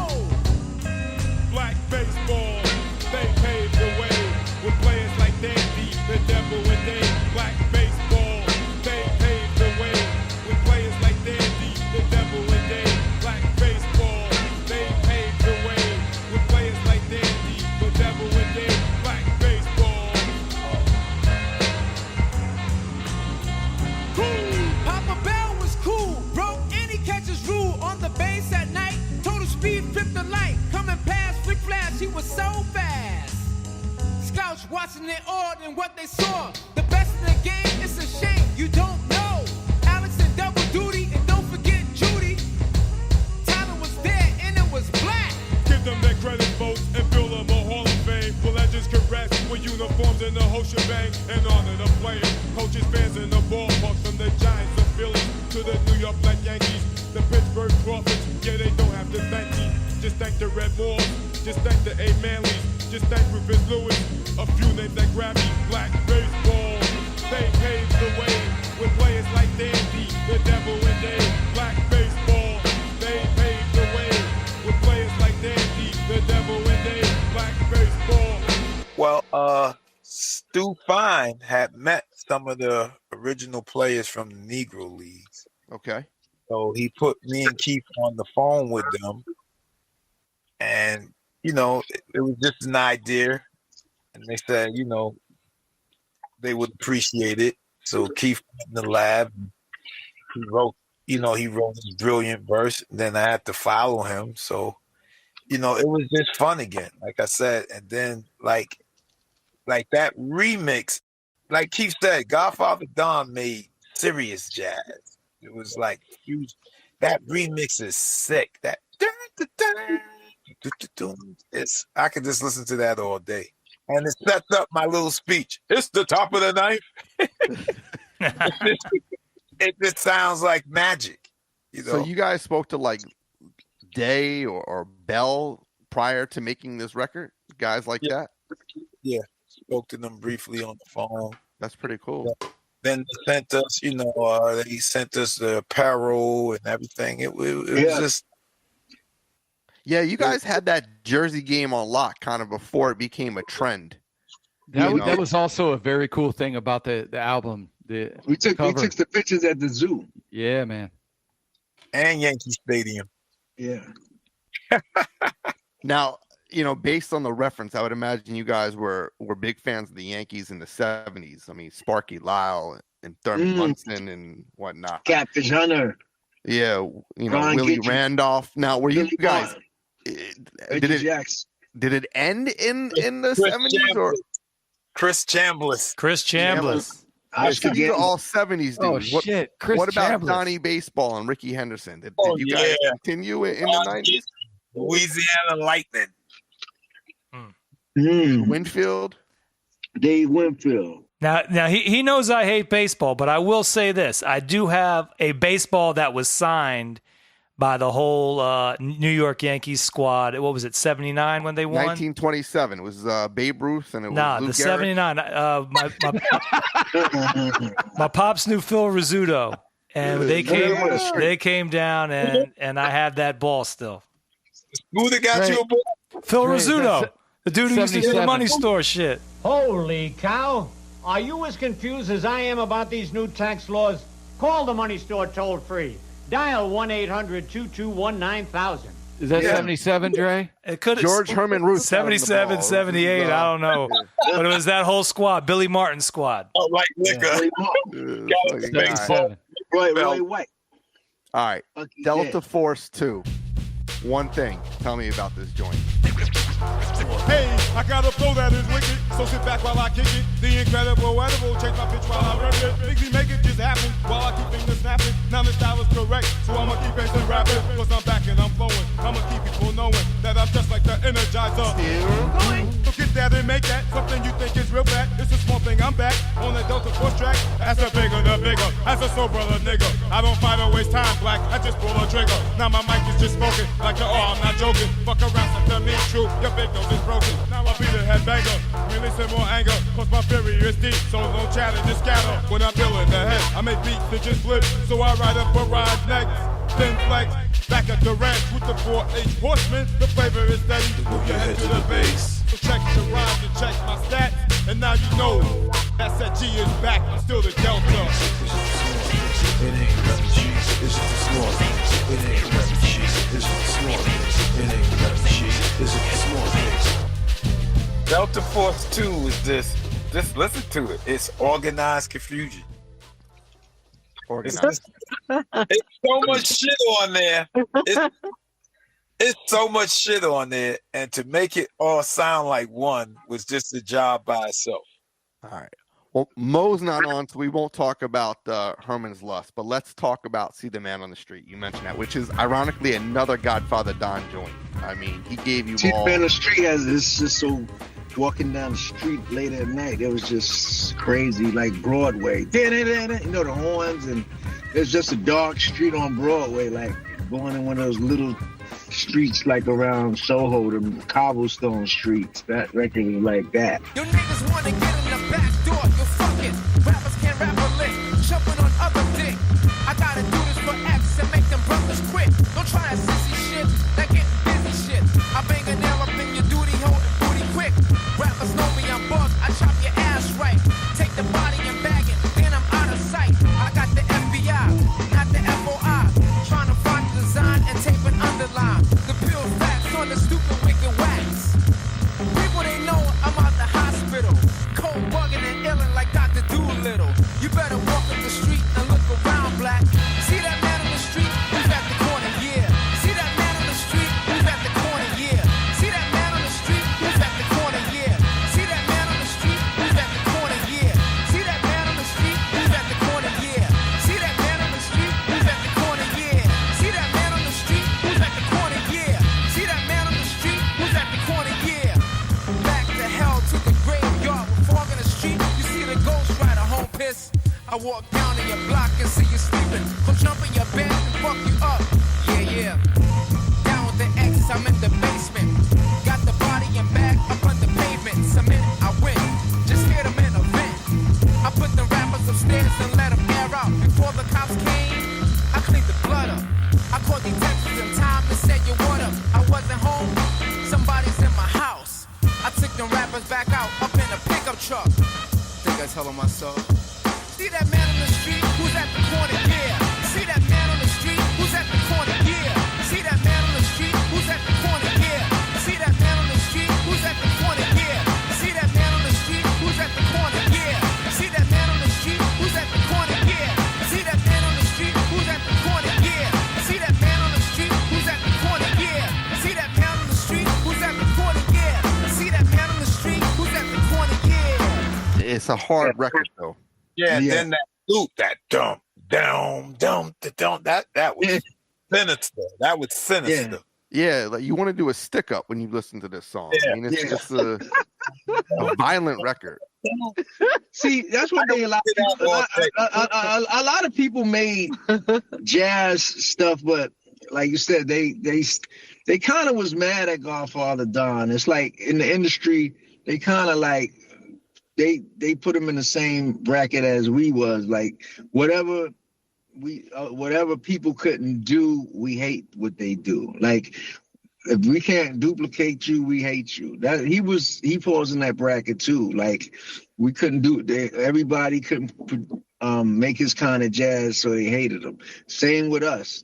They can't make the kind of sounds we do, rap like us. They hated us. So they loved us and hated us at the same time. But now it seems they're more happier because they said, well, time went by. I'm glad those motherfuckers is not like competitive with us right now. Whatever. That's what it boils down to. So like you said, we was a hate it or love it. All right, we got a few more. Bring It Down to Earth. Oh my goodness. Yeah, it's time to come out and give the people something they can understand. Something not too complicated. You know what we gonna do? We gonna bring it down to earth. Mega bomb, ignite, super reflection. Power ignites the fourth horseman. Turbo. I kick styles like data, computer reading. Miles away to beam Star Trek. Moving my style up. Optimus level 4. I get a warp speed. Cruise on my space tour. Get with the elements. Eloquent spacecraft. Change my gamma flow. 1387 20096. Serial silver 7. I got the skills to rap. So what you want, Spock? Style like Captain Kirk. Gamma ray 1 block. Particle leading out. Rockaway intercourse. Damaging animals. A lady with menopause. Rising at 1 speed. Altitude X speed. It was more dirty too. It was very dirty and grimy sounding. And he played the bass on that. Yeah. Live bass. Okay. Played it all the way through. Don't be scared. Now, Don't Be Scared was like we had T1000 Todd on there. That was like another baseline record I played. That was like a we all in line in the horn. Who put the horn? Was it Don said? No, Don't Be Scared. Oh, you put the yeah. That was like the horn was like a gargoyle, like a gargoyle coming out the sky, like like it was just like you standing on top of a building like a superhero. Like that was the sinister horn on there.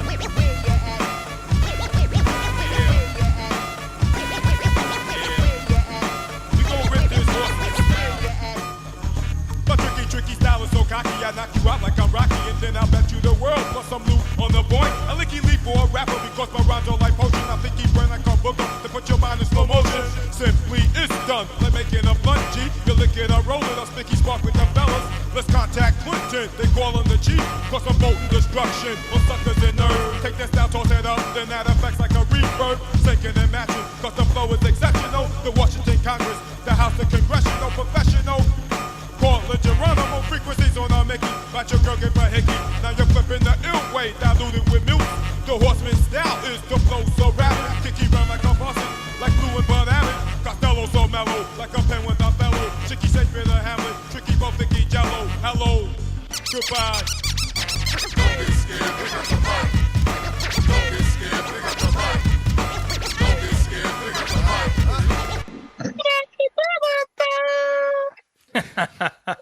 Yeah, that was Don't Get Scared, Pick Up the Mic was just straight raw.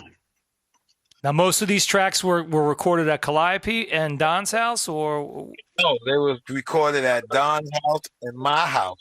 All right, so these were all home studios at the time. Yeah, except Two Brothers with Checks. Raise It Up was recorded at Don's house, but it was mixed at Power Play. Mm-hmm. What else was mixed outside of the two places? You said you sound very much like you had the same cadence on this joint as you did on Two Brothers, right? Yeah. The way you went about Don't Be Scared.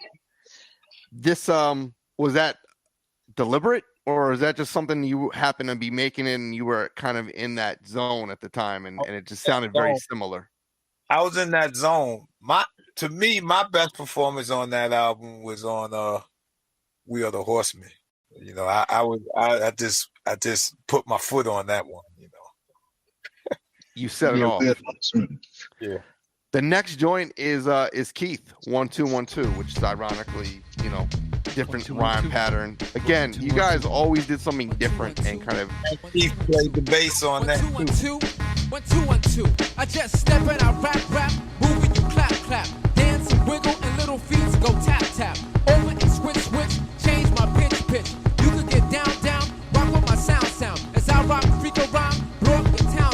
MCs in the back, double trouble can learn. As I start to burn, MCs wait your turn. Look at me, black, don't come to me, whack. I chew 'em like gum, eat your crew like a snack pack. Walking, I flex, checking, I stop. Beat 'em on down, suckers I rock. Cling on, swing on, walking you step. Pick up your pep, build up my rep. Moving your smack. I'm telling you, black. I told you again, I'm clocking fat knots. 1 2 1 2 1 2 1 2 1 2 1 2 1 2 1 2 1 2 1 2 1 2 1 2. Continue, I flow. Now sniffing that blow. Exit get raw, and travel on tour. MCs will get crushed, stomped in the dust. Back 10 tech, heavy rhymes go bust. Out on the west, facing your chest. Let me go rock. People just clock. Girls get wet, damp panties and jock. Moving, I swing to right is to sing. Knock on your brain, hit your bell, go ding. MCs that flow, I think they all so.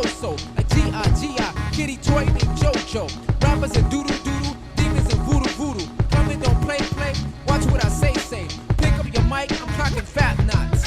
1 2 1 2 1 2 1 2 1 2 1 2 1 2 1 2. Exit get wreck, breaking your neck. Your brain is a seed, like a bird I go peck. Don't call me no Jeff, keep no sweat. You could be dog, cat my pet.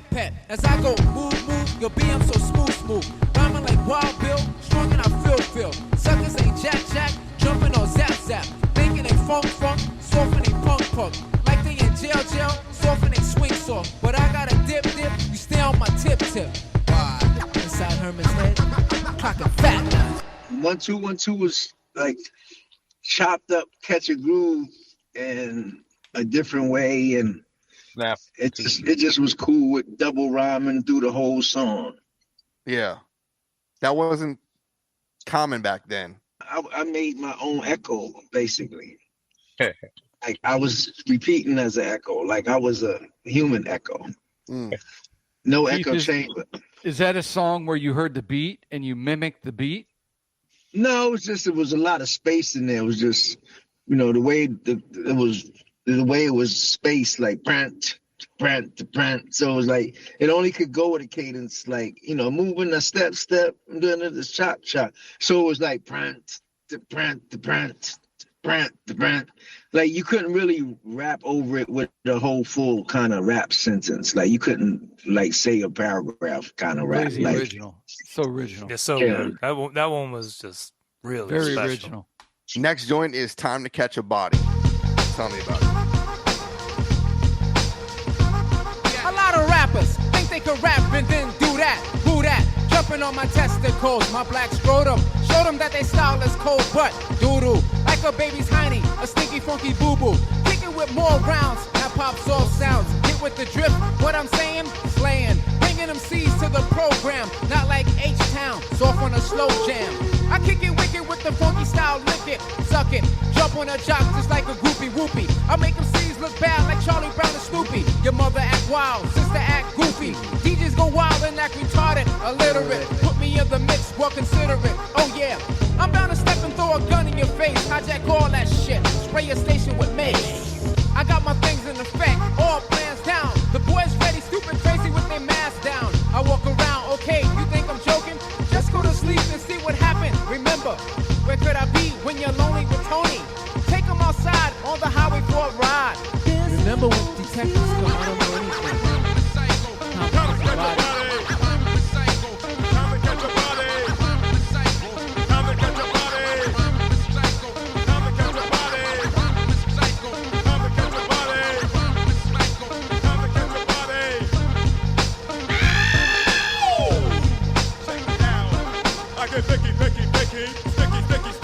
Give a girl a bone now, make her get with Mickey. Battle from the Yankees, but we came with Spanky, Forky and with Petey. Drink some deadly tea leaves. I kick this down, I make a blind man see again. Drop his wheelchair troop, dance like Red Van Eyck again. Fully roll out, connect with the 1 and 2, like Snoop. I wanna get freaky with you, and let me make you up and down. Yeah, now back to the verse. I had some of you debating. He's beating up the demons. I'm on you with Satan, hanging on the corner, the tapers and the JVC. I'll be a goody, but the demons always chasing me. Up the turnpike, connected to the interstate. Yabba, the wisdom wants to make the slate. Yo, Fred, let's call the zoo. Put our foot down on the ground and roll out and see Wilma. Cause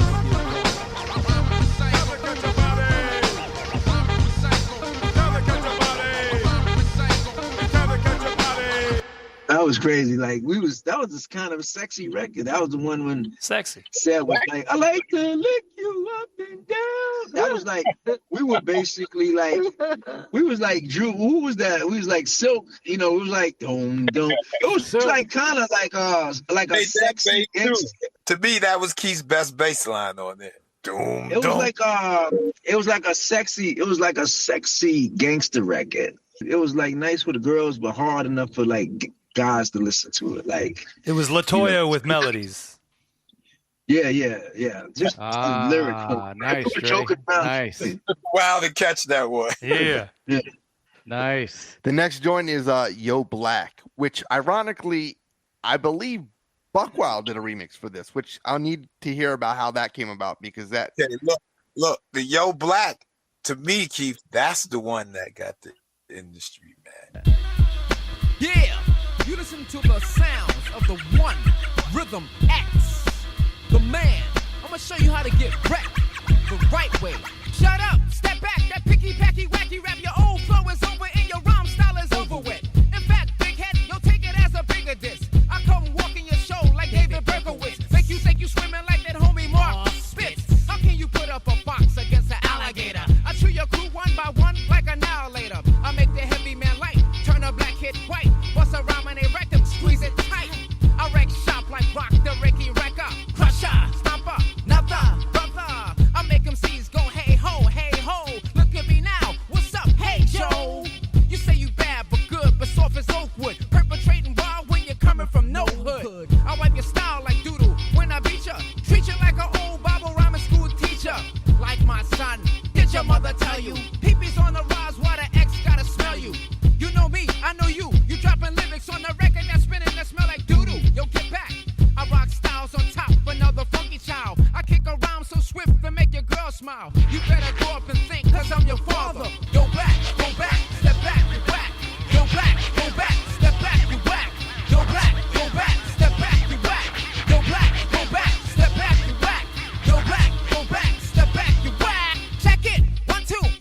flex. People know they whack. In fact, I'm coming back black. Busting super styles on you clowns with the map sap. You say you good with the mic. Man, I wonder why. You think I'm sleeping? Pajamas on Betty by. Rappers on my D-head. Quick to stick in New York. Everywhere I go, ho. Never riding, I walk. You think you fly, don't try. You'll make the penis be. I ride around to Mars and go to Fantasy. Take you on a trip and make you bug out. Seek out. Monday, Tuesday, Wednesday, Thursday, Friday, whole week out. Check it, watch it, back up, slow down. The same way you blow up, I'll make a rapper blow down. I'll make you quit rap and try to get with Bobby Brown. Slide and glide, boogie down like James Brown. Never will I say I. Watch me when I do that. When I grab the mic and rock, watch him say, who that? I know my tongue is long, just like a lizard. Can you drop the mic? Respect the funk wizard. I know you breaking your neck to hear the X stuff. Back to burn, yo Sam, yo ain't the X rough. I look at millions of groups and tell them get back. Yo black, go back, step back, you whack. Yo black, go back, step back, you whack. Yo black, go back, step back, you whack. Yo black, go back, step back, you whack. Third rhyme, see who rock and move and spread the rumors. You rappers been played like suede pumas. Yo bust it. I kick a style so rugged they're making gold wet. Change their panties and bras and make $1 bet. Never will I stop it. Got the target on your anus. Your preschool style, kindergarten, not the same as I rock. You can't. This ain't your place to be. I'll make you cry, kid. Cover your face to me. I'm not the one fairy tale like Patti LaBelle. My job is easy when I'm dragging them down to hell. You know my story when I'm throwing you off the cliff. Them jelly rounds on the table with Skippy and Jiff. I see these suckers better find another game plan. I never heard of you, stupid. What's your name, man? Don't try to come back and cut your head ball, B. Jump on my tip when you're taking a 4G. You see the style is mine, but can the X flow? I'll make your fans get wild and boo your next show. Kick it when I feel it, the X style reveal it. Don't try that BB bum flow, rap on no track. I give you more than some cup, I give you no slack. People know I wreck, did that kid get the message? I drop a rhyme, aim a missile in your rectum. Yo black, go back, step back, you whack. Yo black, go back, step back, you whack. Yo black, go back, step back, you whack. Yo black, go back, step back, you whack. You gotta remember, rappers actually came to us and asked us about the record on Yo Black. Yeah. They didn't do that before. What were most of the comments from them? Well, what I had was a style. You dissing me, man? Are you dissing me? I thought we was cool. No, what I had was a style that I liked. It like what I had did was use different styles in Yo Black, and I was different styles of the industry cadences. So, you know, I was listening to every rapper, and you know, and the track was like doom doom, doom doom, like it was James Brown, wasn't it? That? So I used the like I kind of combined it like Das Effects and mixed it with Tretch kind of voice, like Das Effects and Tretch, like all the Wiggy, like, you know, we were still on that point. Wiggy style is unbearable, so we still was doing vocal tricks too, like, you know, so that Wiggy, like it was still, we were still doing tongue twisting Das Effects, yeah. So that was a record that we didn't do like lift, the pitch, the shift, the hip, the gift. We didn't do that. That's one thing about that album. We had so many different styles that we, and plus we listen to rappers and get different pointers and mix up cadences. It was great. So you guys made a lot of music that offended people, even though you weren't trying to offend people. No, we just was writing what we was feeling. We just wrote what we was feeling, but everybody was still feeling, you know, I don't know, like people dissed more. A lot of people dissed a lot of people in music, but I think people think we were more like not supposed to make offensive records. Like we supposed to be neutral. And another thing about Yo Black was, once again, Mo Love produced the track, but we were trying not to have to clear too many samples. So I actually had a musician, my boy Spaceman, play all the elements over. And the key to me there was when I mixed it, I had to make it sound like the loop. And I think that was one of my best mixes on Yo Black, because a lot of people think that's the loop. But if you listen, you'll hear where the guitar just drops by itself. You'll hear the drums drop by themselves. You see what I'm saying? So that's what I take pride in, when I can take elements and make it sound like live. actual. Yeah. That's what we miss, because so many people just kind of keep that loop going, and they just do dropouts of the whole song. No one knows how to like create this pocket where the bass drops, where the drums drop, where the guitar comes in. You know, it's like all these beautiful little waves, and you know, you really need a producer's mind to properly arrange tracks. Mm-hmm. So why was it remixed by Buck Wild? I don't know. Keith, you recall why? I don't know either. I mean, maybe Stu might have did a remix. Did you guys ever hear the remix by Buck Wild? No. No, I never heard it. What? I never heard the Buck Wild remix. Wow. Yeah, that was all right. Well, the last joint off this album, totaling 51 minutes and 28 seconds, is Big Booty. Now you close it out. Now you guys that was sad, but that was sad. That was a record that Sad fought for on the album. I think we didn't really. It was a record he fought for. I was like, okay, put it on there. I get ragged and wicked when I stroke it and stick it. Then I go for a ride that you can't comprehend. Ladies screaming and dreaming, cause I'm coming with atoms. I deck apex, orgasm they have them. Most times multiple in different dimensions. Activate rise, I'm ready to enter. Let's see big proton gaze through your galaxy. He's gaining momentum. You're having a fit. Lubricated you are, so I can rip. The walls of your spaceship transport to your septicals like that King Cole said. You're unborn. Like he said, I fought for it, but the thing was, I worked on it so hard, I actually overdid it.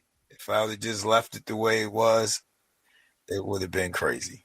Sometimes when you work on something too long, you keep adding stuff when you don't need to. Of course. Because you try to make it sound new every time. Mm-hmm.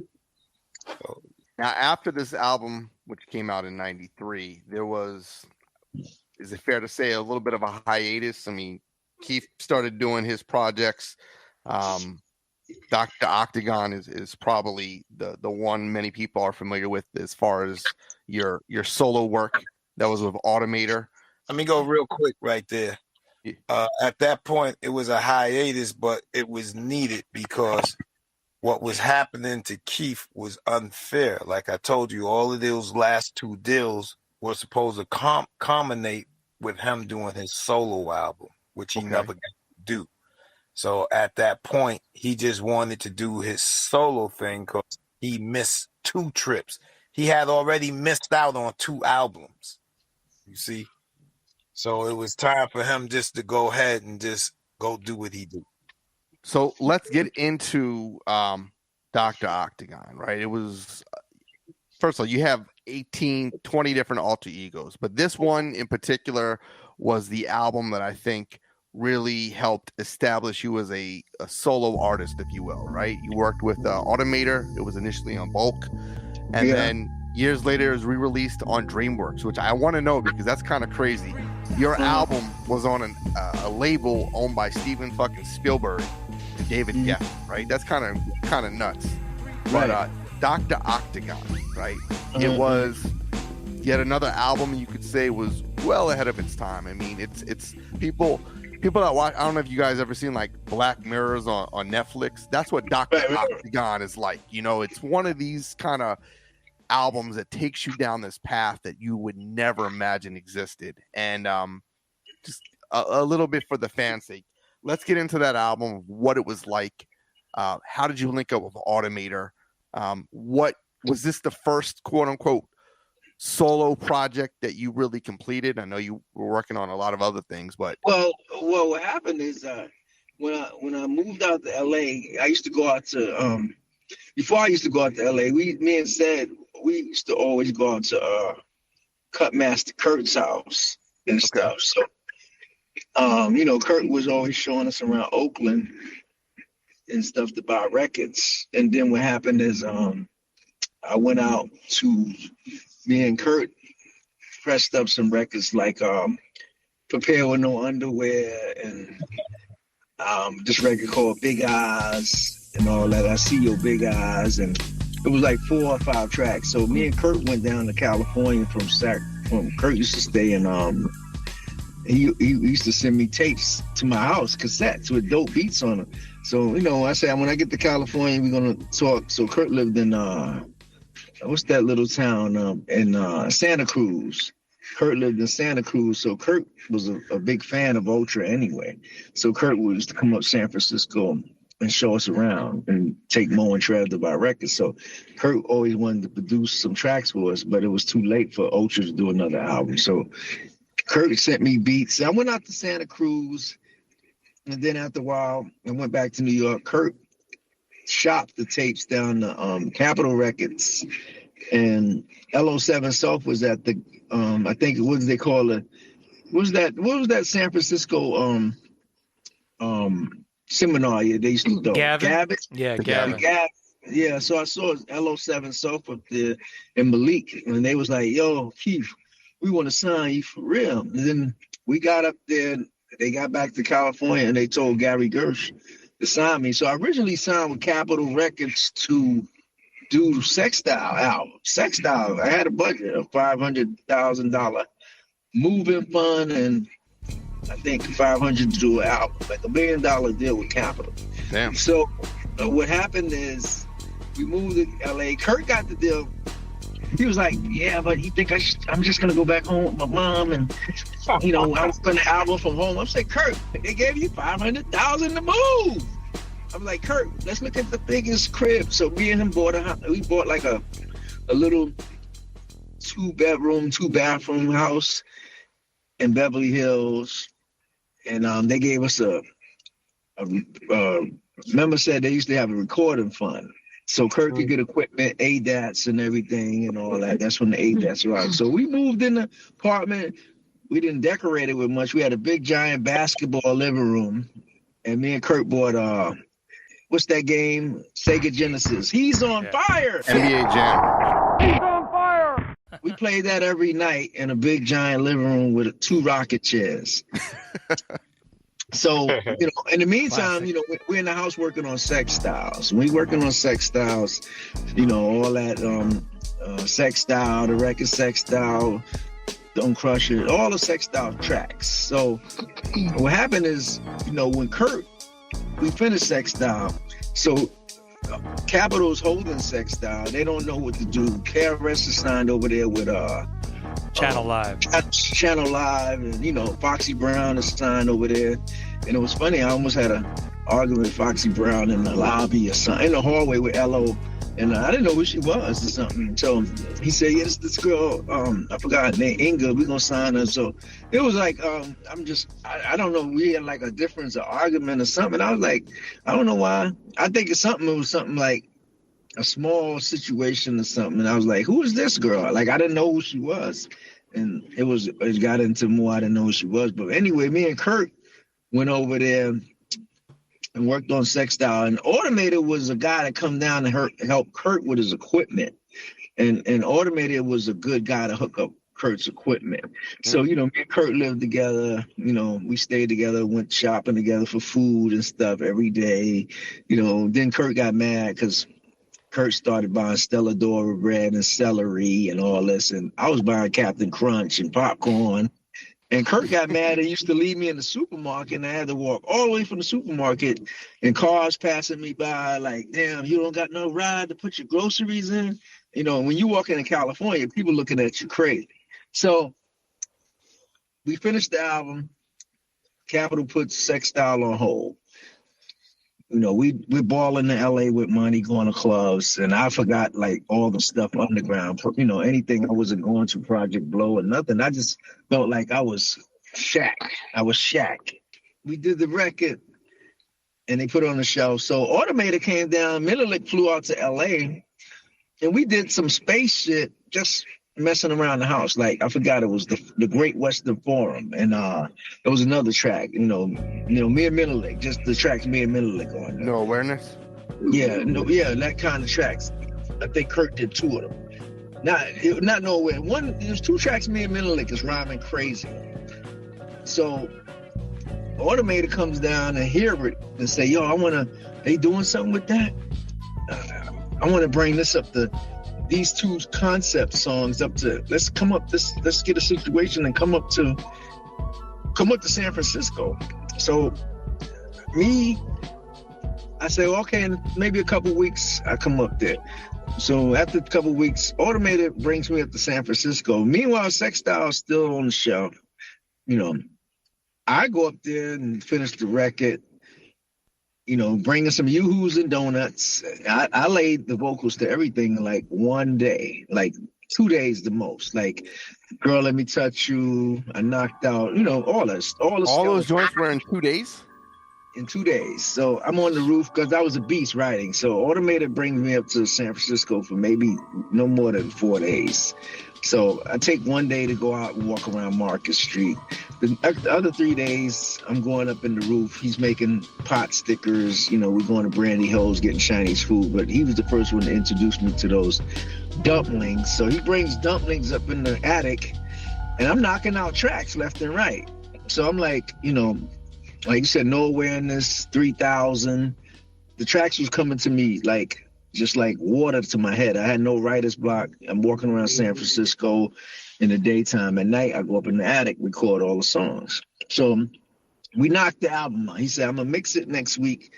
You know, he got the 2 concept records, but this all really spun from the 2 concept records that Menelik had.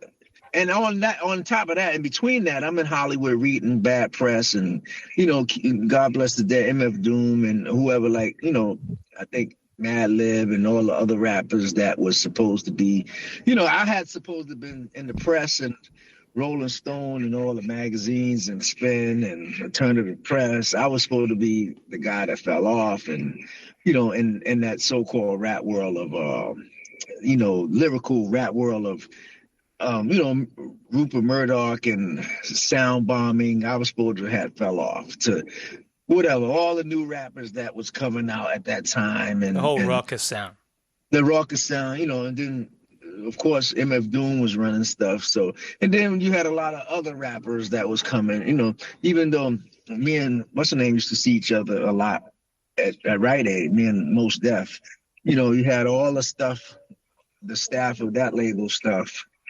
And just all kinds of new rappers, you know, whatever new rapper was supposed to have been there. And I was reading in articles, this is what Keith should be doing. And this is how Keith fell off. And this is why Keith fell off. And Keith should be doing what this dude. This dude is another version of Kool Keith on steroids. I'm reading the press. Like I'm always at the magazine stand reading bad press about me. So the album didn't come out yet. So I was like, hold up, I got to go do this album and make something to shut everybody up. So I went up there, you know, after reading months of bad press about me, everybody was like, I'm done, I'm over with. I put out all kinds of wild projects that shouldn't be out. And the last couple of things I worked on hasn't been worth anything. So what happened is went up there and we finally got the album mastered and finished and they dropped it.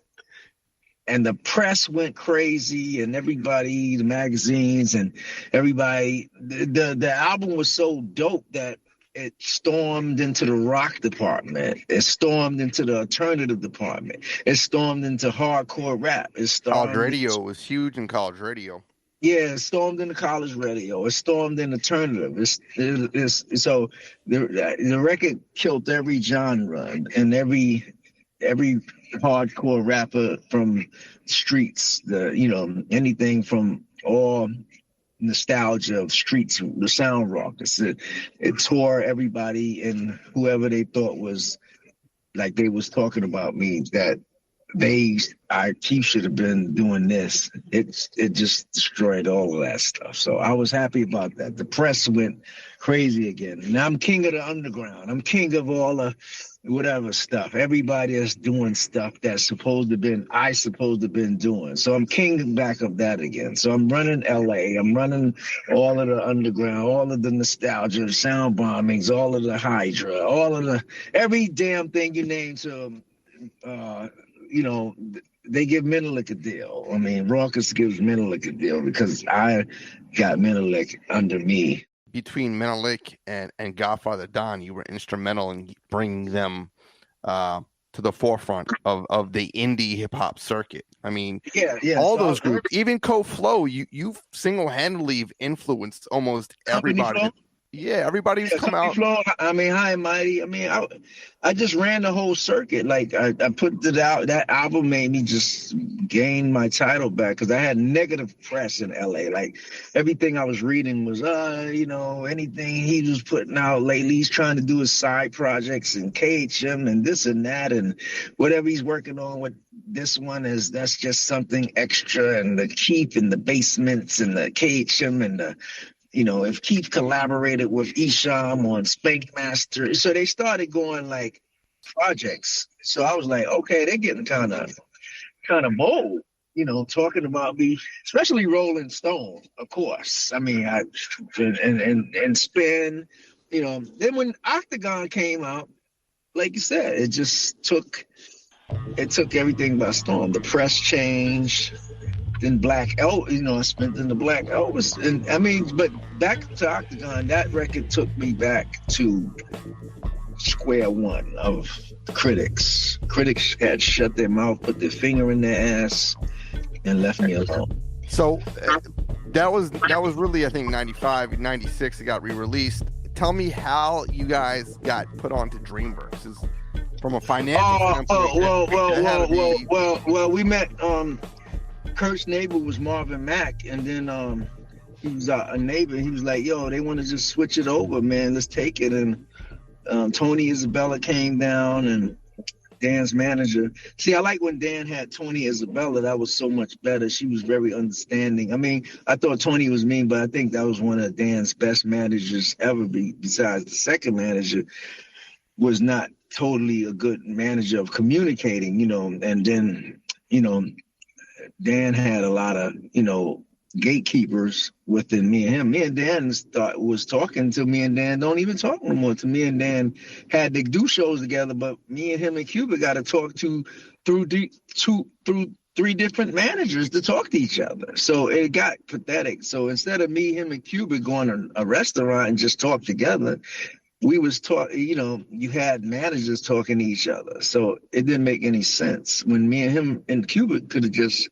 how the group originally started. Me, him, and Cuba talk to each other and figure out what we're doing instead of Cuba manager talking to my manager, and now my manager's talking to Dan's manager, and because Dan started this manager talk shit. So me and Cuba was always, let's talk live in person. Let's go to a restaurant. To this day, let's talk in person. Automators got a little slight Hollywood, basically. And I made him happen. So, that's what happened, basically. Ced Gee, get some coffee. He's sleeping outside. He's in a sleeping bag. Said you in Georgia? Look at him sleeping sideways. He's like a fucking owl. You better watch out for a bear come grab you. A bear gonna come grab you. He's in Carolina. Carolina? Carolina. I think he's got a tent outside. He's in a tent in the woods. A bear. Like you said, grizzly coming in. You build you right on camera. That build a tree house. You see that grizzly behind you? You in a tree house, Sed? Man, sleeping like a sloth. You see that grizzly behind you? You see that grizzly behind you? You see the grizzly behind you? Oh yeah. All right, I'm going to talk quick, although you guys seem to be talking a lot, and I don't want to interrupt you because it's go ahead. You can, now, so we're finishing up about Dr. Octagon, but I'm just going to break it down because I like to keep order. So the other album that came out in '96 was the Cenobites record with you and Don, and I think it was Bobbito. Bobbito? Right? Okay, yeah. So that album, real quick, we don't have to spend too much time on it, but again, just to kind of give the listeners a progression. Of things. Okay. The Cenobites joint. Tell me quickly about it. Was it supposed to be a collaboration, or did it just end up that way after? Well, the Cenobites was just a collaborative. A lot of records me and Don made that we didn't use, and then Bobbito liked them, but we didn't really care about the records me and Don until Bobbito addressed us and said, "Yo, this is some cool stuff." But me and Don made a lot of records for all kinds of stuff. The album for Horseman, me and Don was recording just everyday songs. So me and Don had a collab of extra stuff to put on a Cenobites record. Anyway, me and Don were natural recorders after work. He get off work, we go straight to Brooklyn. Sometimes Menelik would go over there. We just made records. So the Cenobites was a collage of stuff that Don put on the record. I mean, Don had a lot of songs that he never even put out. Like Don had a lot of records, but he had some with me that we put out with Barbito, and that's how the Cenobites became about. Tell me about this one right here. Big Time. Oh, Big Time. Well, that was with Eddie Pugh.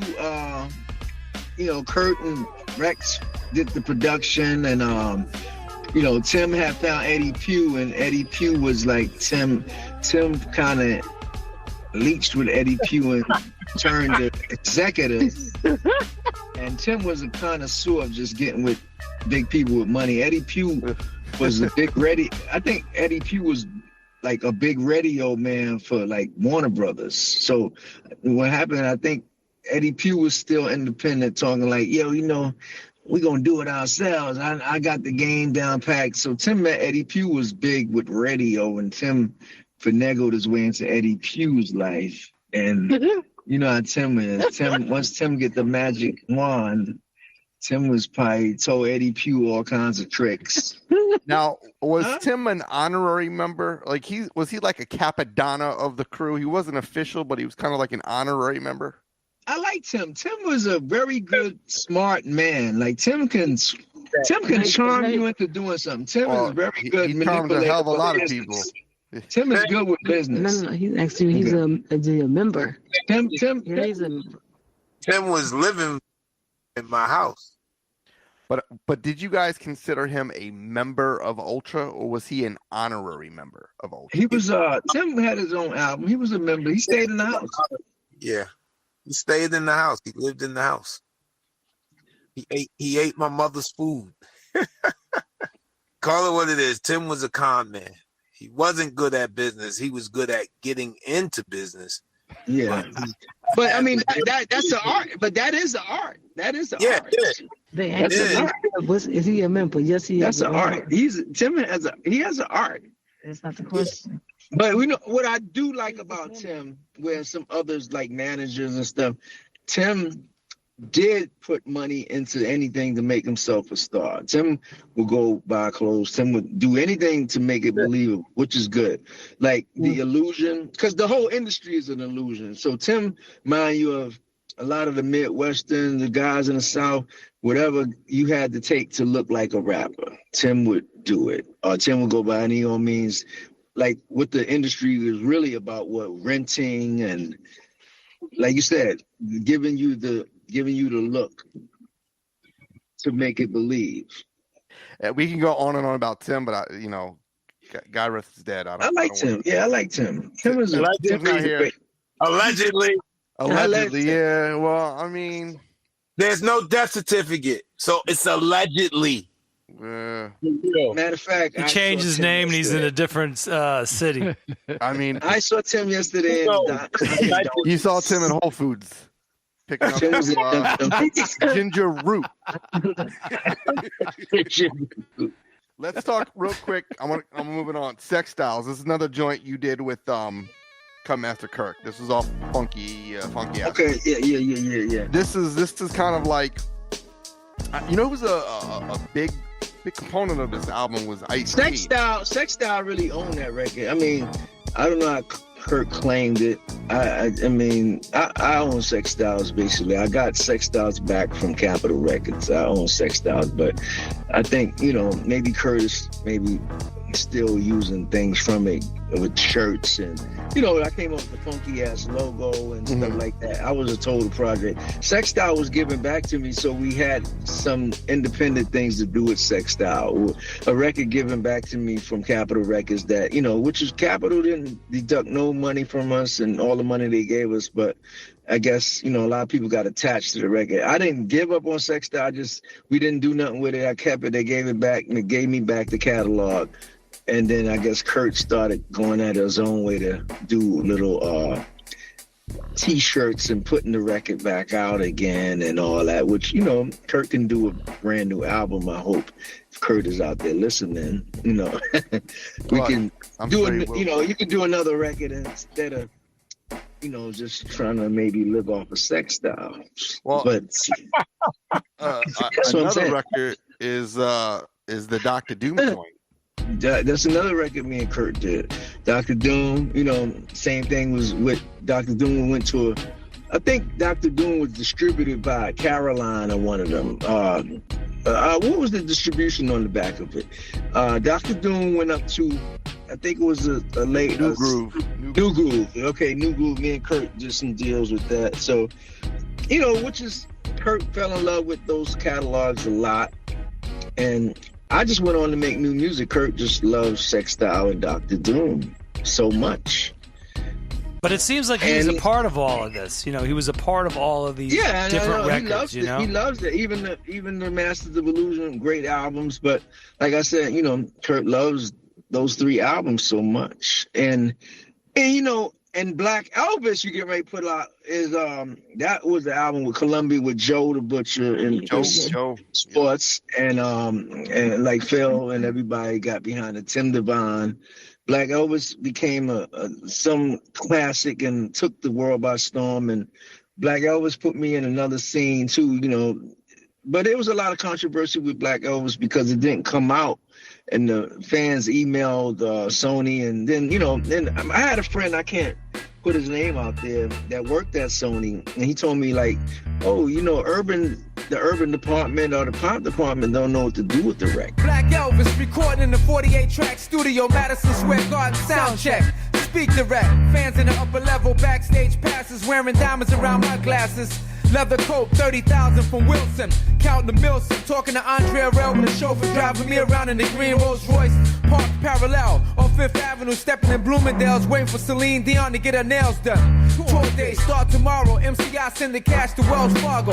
Black Elvis, 28 G's a night. Tour bus with the Motley Crew. Who gon' stop who? Rockstar don't need no tattoo. So Tommy Mottola told you that? Not Tommy Mottola. Nah, I'm saying it was a friend of mine, a good friend of mine. I can't put him out like that. But he told me he worked up there. But he said, yo, man, they urban and the pop department the album is so different, they don't know what to do with it. So, but I had told him to market Black Elvis urbanly at first, you know, but they took the cover picture and did their sci-fi stuff. See, people wanted to be weird. We never was weird. We was in the Bronx. I said, yo, promote the album like you promote any R&B record on the radio. Promote the record like Teddy Riley. You take the record like Teddy. You pick a song, you promote it like Teddy Riley. You promote it like Patti LaBelle. They were trying too much to be distinctive. They were trying to, you know, promote the album through space and bring it back into the city and take it out to Jupiter. And I said, just take the record up to radio and promote it at Essence Festival, anything regular. They didn't listen. The cover made them feel like, you know, we got to promote the record, you know, with a rocket ship behind it, and we got to build a capsule. They ran away, basically. They were trying to capture that college audience you had at one time, you know what I mean, for the success of Octagon, in my eyes. So you had a pretty remarkable run. This is another album that came out in 2000. This is Matthew was the album I was just mad and upset, and I took all my... That's the streetest album I did, like, you know, had Bumpy on there. I mean, Matthew... I was going to ask you about that. Didn't Bumpy dish you guys on his debut album? And then you worked with Bumpy on this. Not Bumpy Knuckles. You talking about Freddie Fox? Well, yeah. That's me and Freddie Fox did a record on... Freddie Fox me and Freddie Fox was cool. Freddie Fox did a record with me on Feature Magnetic. Yeah, but when he first dropped, I'm talking, what, 93, 94? He had a joint that was an Ultra Disc. Oh, yeah, I remember it. Yeah, but I mean, Freddie always did records like... Well, Freddie, you know, he's a lyricist, so... He did that record behind Yo Black. Yeah. But, you know, right now, Freddie Fox made records after that. Everything was cool. So, I mean, back then, you know, everybody had lyrical defense records. I mean, it was always How can you put up a fox against an alligator? See, And that that's was just why. a metaphor. Yeah, it was a metaphor. Got it. So that's what initiated the Yeah, the, it was the, a the metaphor. short-lived beef. Now, why because I of said- course you worked with him a few years later, so I was kind of curious how that came about. Let's talk about the relationship you have with Ice-T, right? Mhm. Here's the Analog Brothers, which is another record that, you know, true Ultra fans, Keith fans are going to have in their collection. Keith and you guys and Ice-T have been pretty much supporters of one another since day Right. one. He's a big fan of you guys. Always speaks highly of you guys. Tell us about your relationship with Ice-T and what he's meant towards you guys, not just as a group, but as friends going through this illustrious. Well, I remember. I think we did our first show with Ice when he came to New York at the what was that theater? What that theater was that? In the Prospect Theater. Ice came over there to the Prospect Theater, but Ice always been a friend of mine through day one. For some reason, Ice always been there. And I knew Ice when I went to LA, he helped make sure I was okay. And then we used to come up to his house on the hill and play the Octagon album in the dark. And, Ice house used to look off the mountain and it looked like space. And we would turn the lights out and Menelik come up there and we would play like records off the Octagon album. And he would flip out, like we'd be in the dark listening. So, Ice always was around, even personal with the music.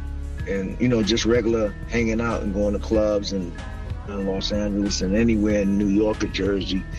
And, he's just one of my international high-profile television friends and always been there for us from day one. So, I mean, it's automatic that he always come to the table and help us with whatever we need at certain times. Did he ever try to get you on the show?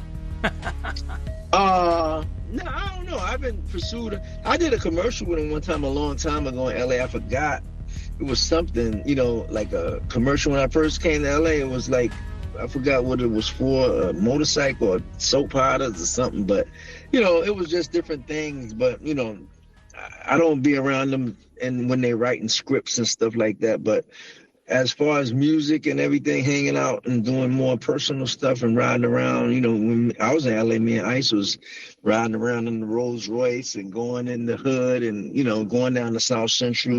When I was in Los Angeles, I didn't have a lot of beef with a lot of people. I think I was a person of the community being from Ultra, and a lot of the people in more down and real deep down parts of LA knew of Ultramagnetic. I mean, you'd be surprised that a lot of even people that was in the gang culture, they collected Critical Beatdown and, they knew I was out there working on stuff. So a lot of people was still in the Ultra, and people down in the Project Blow area, people down in different parts of LA and, even the neo soul part of LA, different parts. Everybody was down with what we was doing. So, when I came out there, I didn't realize I was such an influence of Los Angeles for the cultural music that we made, the foundation. Because I guess K-Day played a lot of stuff from the Critical Beatdown album, and which spawned people to continue to be into the discography of all those records that you showed in Los Angeles. And, culturally, just international, people selected all those songs from Seattle to Los Angeles to Oakland to Denver to Boston, Philly. You could definitely say like Freestyle Fellowship, Jurassic 5, all these groups were heavily influenced by Ultra. Let's kind of deviate a little bit because I do want to touch on this because I always found it so fascinating that the Prodigy, which was a huge group in was it the mid 90s, 97, something like that, 98 when they obviously we heard explain how that came about, but that had to be something where you got exposed to millions and millions of different people, like a different demographic. This kind of like reintroduced Kool Keith to a whole legion of people, right? What was that like at that time? You know?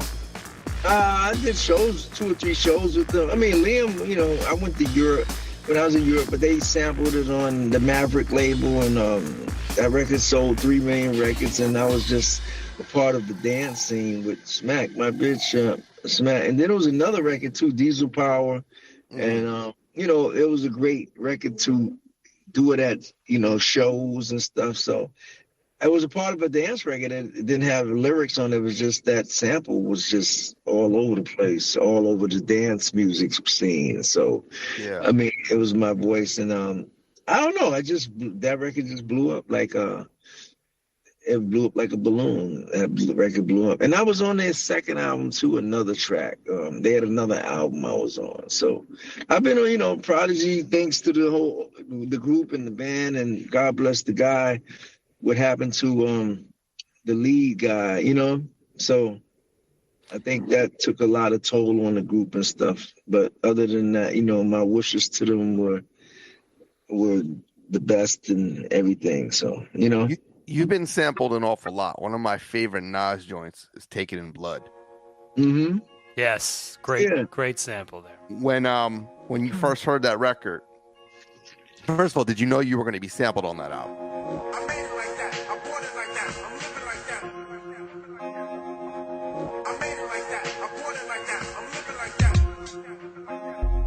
Not really.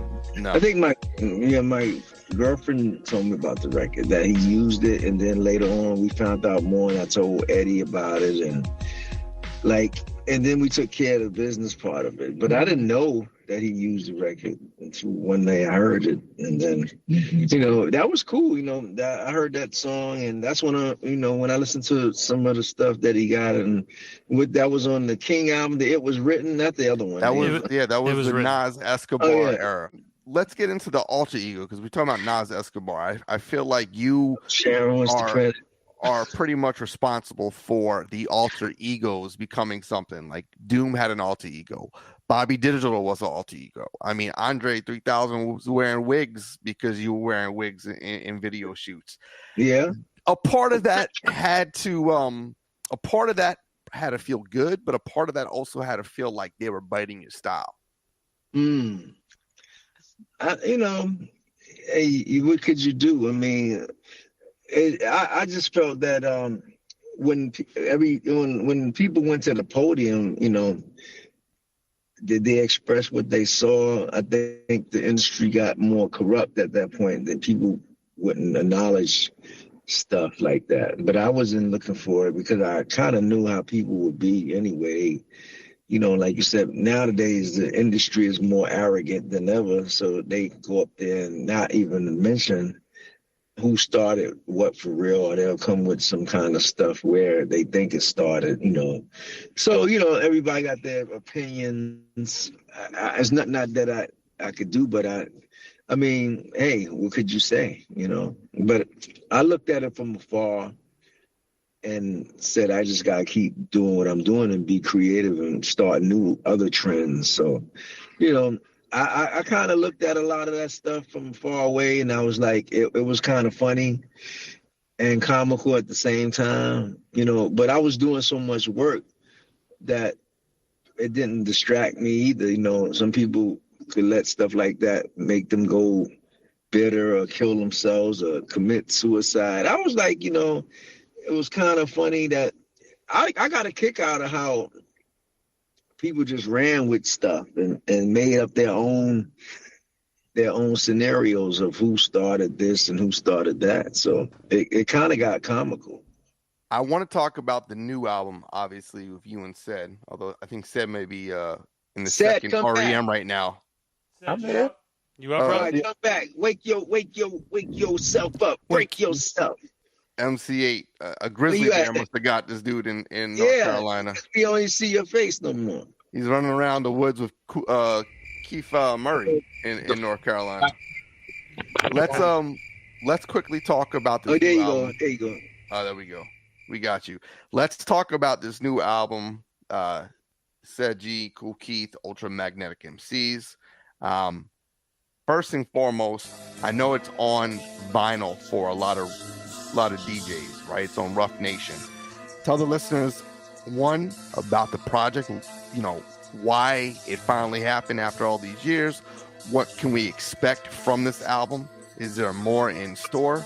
And where, obviously, they can hear this album. Yo, I'm an instrument for scientific purposes. I insist to be the best alchemist. You can't resist this ultra lab vocalist. Reshift, your brain level's gonna rip. Your brain level's gonna hit. A frequency so elegant. I can make things relevant or irrelevant. When you come to my great event, I stampede like an elephant. Make it sound magnificent. Because my talent is heaven sent. Well, the album basically is like us just having no limitations. We did all kinds of stuff basically on this one. So it wasn't for people to criticize and be like, well, it wasn't Critical Beatdown. It wasn't the Four Horsemen. It wasn't Funk Your Head Up. It was just the OSHA album, Keith said. Like, people, it's not for you to rank any sounds from, oh, it wasn't like this album, and how come they didn't do that? And, you know, you got a lot of people, too, they got their own feelings of what we might have did elevation-wise. You know, we didn't do every track with big words. You know, we got all kinds of songs, a variety of different records. There's no laws right now, musically. And, you know, Sharon picked out a lot of the tracks, and, you know, she was the executive producer of the girl picking songs. And, you know, we just wrote a lot of stuff. I did tracks, number one producer, Ced did tracks. And we did like a big album, you know, 4-sided album with everything. Because we at the peak now in music that we could do what we want, basically. Not for the critic to say, this is what we didn't do. Oh, they didn't use a certain kind of producer on this. They didn't they didn't sample. They did sample. We just did what we wanted to do. Is this a sample-based record?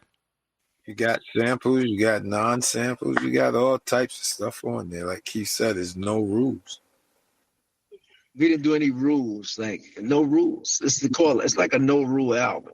Because we did both. From all the albums we ever made, we did the best of the synthesizer world. We did the best of the sample world. So we do have a green light to make anything we want.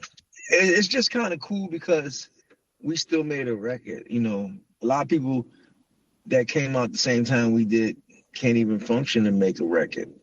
We actually did a record together, another record of a lot of tracks. The content, a lot of people that came out in the golden era can't even make new records. You probably won't hear any new records from anybody in the golden age. None. It is crazy to see people who were so influential. I'm not calling out names, but like, you know, J. Rue, which put out some crazy, amazing records. I mean, I just feel like whatever new stuff he puts out, it just doesn't make much sense, you know? So the fact that you guys still stay very connected, understand equipment still, understand, you know, writing, lyrics, I mean, on all platforms, I mean, it's really refreshing. Right. Well, you know, too, I think a lot of the artists from the 80s have a problem basically with the record company structures. Like a lot of the artists are waiting for deals.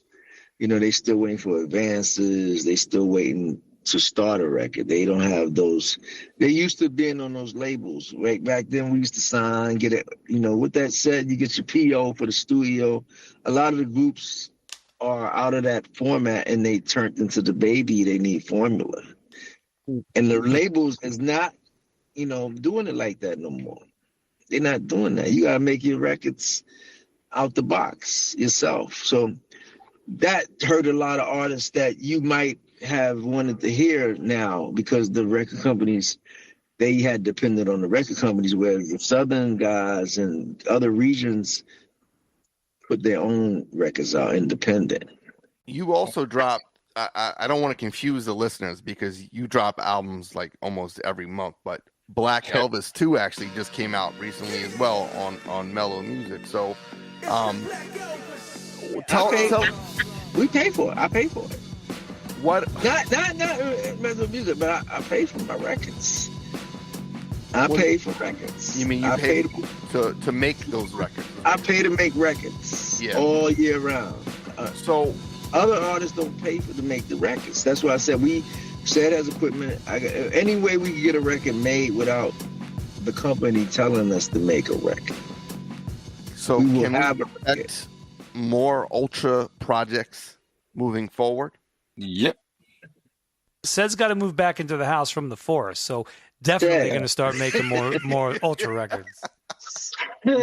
Say you got to move back in the house. All that sleeping outside is not it. Can we expect more Ultra is it going to be just you two, or will we see appearances by other former members? Okay, let me ask you a question. That's what he once said. TR Love and Mo. That's what you're talking about, right? Yeah, I mean, I think naturally people are curious. They don't always know the backstory, but when they think of Ultra, they think of 4 dudes. And now you two are the most intricate part of Ultra, but naturally people want to know is TR or Mark going to show up on? Trev came to the studio last night. We were working on something with Mark live, and he put a bass line on something and left. Okay. We see each other, so but Ced can maybe further explain. I mean, what can you do when somebody quit? I mean, if somebody quit, they quit. So you can't beg a grown man. No, that's fair. I remember Black Dot telling us about Malik B not wanting to. But money talks. Money talks. If you guys probably offer a big, if you guys offer maybe a couple million, I think you get the whole group that you like. You would get them. You can't come back then. It's too late. The big money coming. You can't come back. You can't quit your job at you can't quit your job at the New York Stock Exchange, and then when the stock exchange start booming, you say, "Hey, I want my job back." Life doesn't work like that. Right. I mean, as me and Ced carrying the project, I guess people feel, you think a group that's broken up that we don't deserve Hall of Fame or our credentials. Because you guys are not a whole? Do I think that? Yeah. Should you be stripped of? Should you be stripped of your? But a lot of groups still wasn't together. Still gain. Musical history. You just talked about, the Prodigy. That unfortunately Keith Richards. He's descended someplace else. This is part of life. That's this life. Keith Richards died? Talk about exhilarating. Yeah. No, not Keith Richards. Oh, hello, kiddies. Yes. Keith Richards. Hold on. Time the fuck out. Keith Richards? He's talking about Keith from Prodigy. Oh. Yeah. Late night.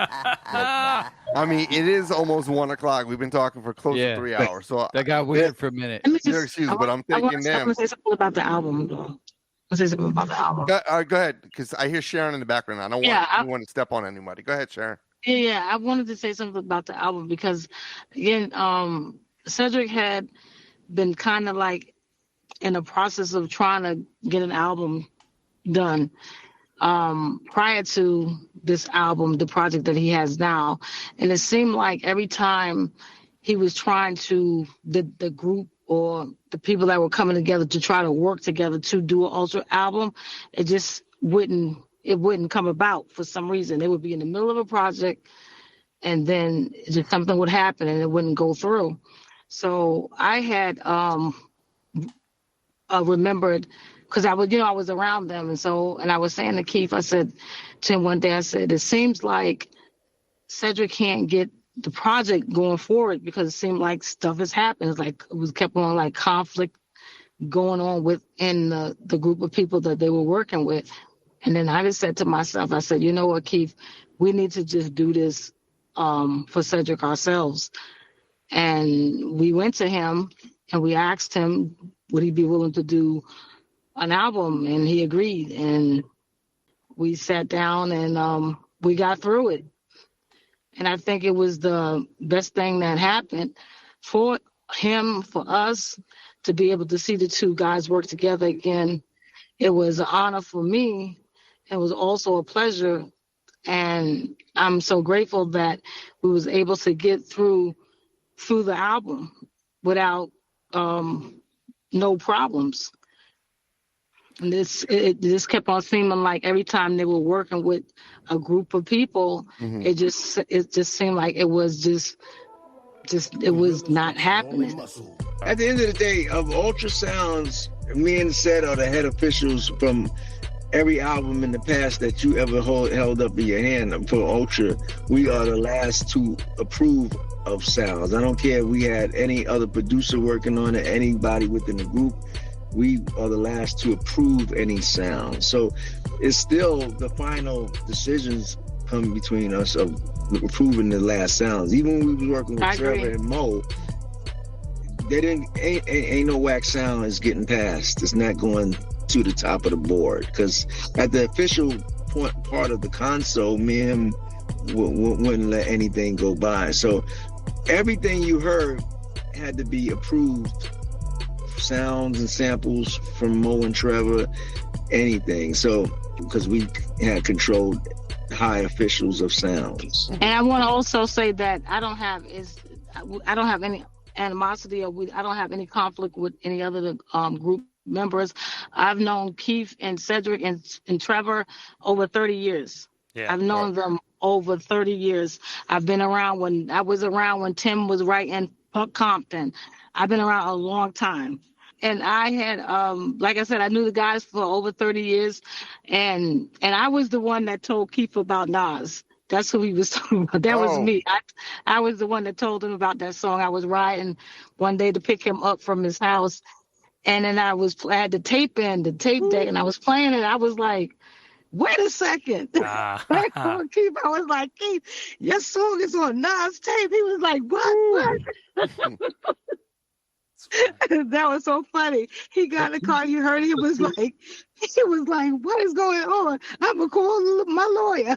But this is the thing. A lot of people were putting the shift on Nas when it was the track masters. Right. Nas told me he asked them, is it cool? And they said, don't worry about them. Because they see so this was the insult with that album. This was the insult. They had cleared every other sample on the album except that sample. So that was like, you see what I'm saying? Almost like they didn't think you were worthy enough to even ask. Like you would be happy to be on it. It will only give you guys promotion. So our listeners are only going to hear the audio version of this, but I swear, man, if you saw the video version, Ced is like Stevie Wonder for the last hour and a half, sleeping his ass off in the woods. His eyes are shut. This is what are we almost at 1 o'clock? Yeah. And look, I can't thank you guys enough. I want to do a quick word game before we leave, just a few minutes, because you guys need to sleep, but I appreciate everything. Sharon, you're the glue that holds everything together, so keep doing it. And thank you. And keep pushing these dudes, because like as long as you guys keep making music, there's going to be people like myself and our listeners are going to want to listen to it. And you know, like you said, not many people from that era are still making music to this day, so it's an honor to still be doing it and having people listen and want it and demand it and buy it. So continue to do it. But before we get out of here, because I know Ced is about to go night. All right, let's do a quick game of word association. So simple. All I do is I say a word or a name, whatever, and you guys tell me what comes to mind. We could take turns to make it easy. I'll start with Ced first because I know he's about to be passed out. Ready? Bill Cosby. Selfish. That's it. That's what you gave me out of everything. Selfish. Yes, selfish. All right. Egotistical. Okay, here's a selfish, egotistical. Think because he has money, he can just do what he wants. Okay. Would you say karma got him? Oh, yeah. Okay. And for a lot of people that don't know what I'm referring to, Ced is actually responsible for making an album. This is way before Bill Cosby got into trouble, obviously, many, many years ago. And there was some bad blood behind it. So that is why I mentioned Bill Cosby. Yeah. Keith. Yeah. From Menelik. Inspirational person, lyrical sparring partner. Do you still have a relationship with him? I talked to Menelik yesterday. Okay, so I guess you do. And he was just said he worked on some tracks with Godfather Don. Where is he? He's upstate, Connecticut somewhere. So, we gonna get some tracks back to Menelik. Like you said, we get them back in the studio. That will make you guys smile. Menelik back in the studio. Well, a lot of people haven't heard from him in ages. He kind of fell off the radar. So I think when people associate Menelik with you, so to hear that you guys are even communicating and putting out stuff, that's pretty cool. Menelik, like I said, we approve every sound that came out through the albums. We are the final improvement. Ced, I'm going to go back to this, but tell me just in a few words, fuck Compton. Don't tell me in play chord that you didn't know this was going to be a crazy fucking record. I feel like you knew exactly what this was going to be. So, it had to be a crazy record, but if Tim would have stayed on course and not be the con man and stayed focused, and it could have been very special. There's a reason. Put it like this: there's a reason why when they did the NWA movie, they act like it never happened, because they knew it hit them hard, and they people in LA was asking him, "Yo, what's up, man?" And he hit them hard with that. That was George Foreman, Mike Tyson in their prime punch. Keith, this is from our mutual friend Tommy. He told me to ask you about Japan. So tell me word association. What comes to mind? Because I'll give you a little background why he said this. He said, I'm talking about Tom C3. Said you guys did a quick tour out there. Everybody just say height, and I guess that was I hear a lot when I was in Japan. Height. Everything. Everywhere I went. Is it true you ate the same thing every day while you were there?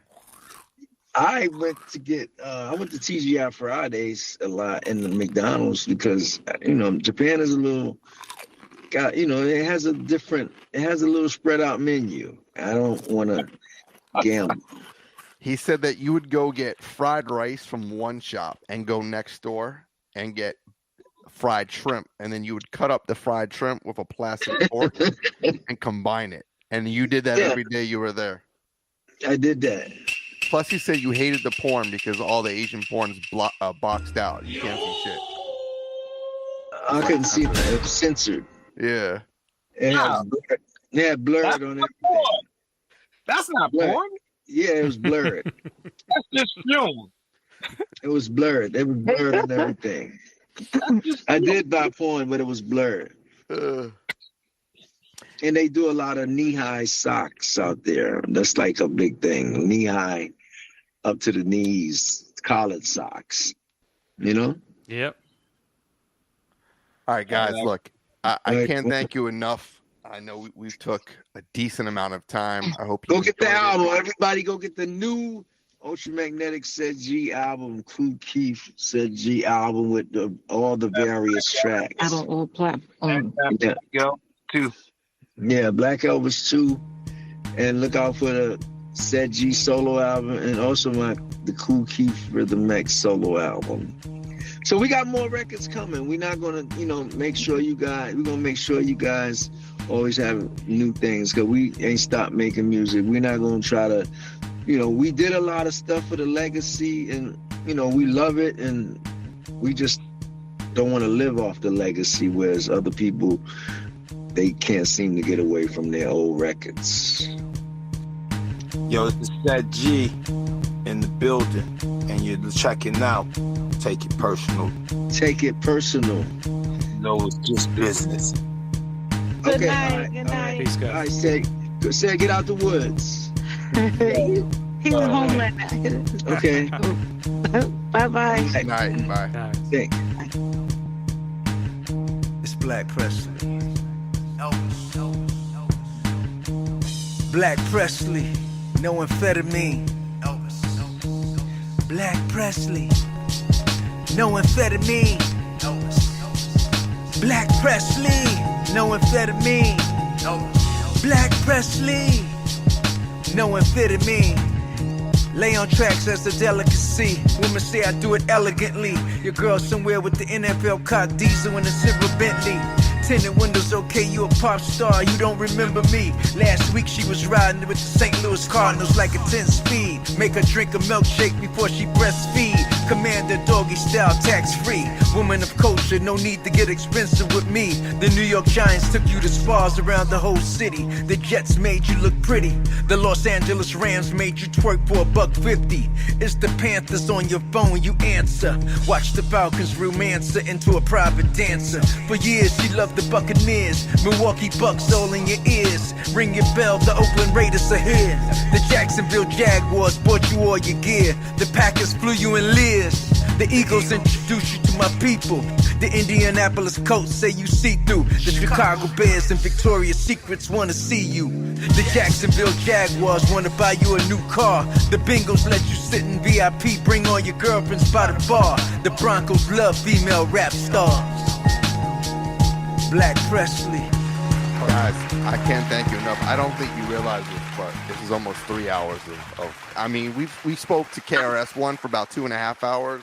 I think Redman was about 2.5 hours, but you guys now have the record. Yeah, you got the record. The longest interview. Well, you guys got the new album, and y'all got all the discography, and definitely enlighten those people out there. And we're going to have more records, and hopefully you guys don't have to stop with some of the artists that you have that will not ever complete another album again.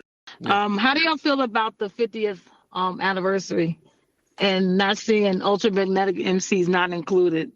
So I myself didn't even check it out because I saw who was included and who wasn't, and I kind of didn't have an interest. I think Andre, yeah, same. I think if you break it all down, whether it was the Angie Martinez thing, whether it was the BET Awards, whether it was just the overall generalization, I think what they're doing is a good thing, but I think that they could package it in a way where everybody's involved, even if it's just right. And I just think that they just don't know how to do that in the time restraints that are TV. So what I do believe someone should do is a proper documentary that takes you from point A to Z and allows everybody to be celebrated, because there are just so many lanes that are just, I don't want to say forgotten.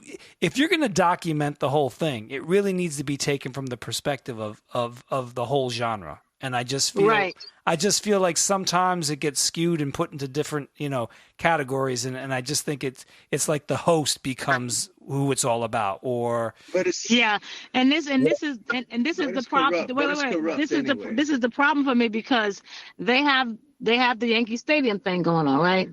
And Keith and Cedric, they went to school here, they was born here, got famous here, and nobody realizes that the group Ultramagnetic MCs is from the Bronx. Yeah.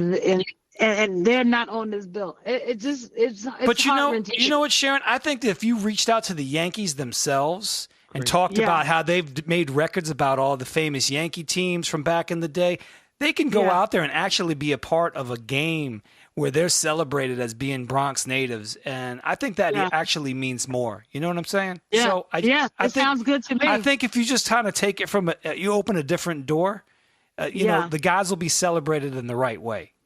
Yeah. That's my opinion. I like that opinion too. So I'm like Aaron Rodgers. Relax. Shit takes care of itself.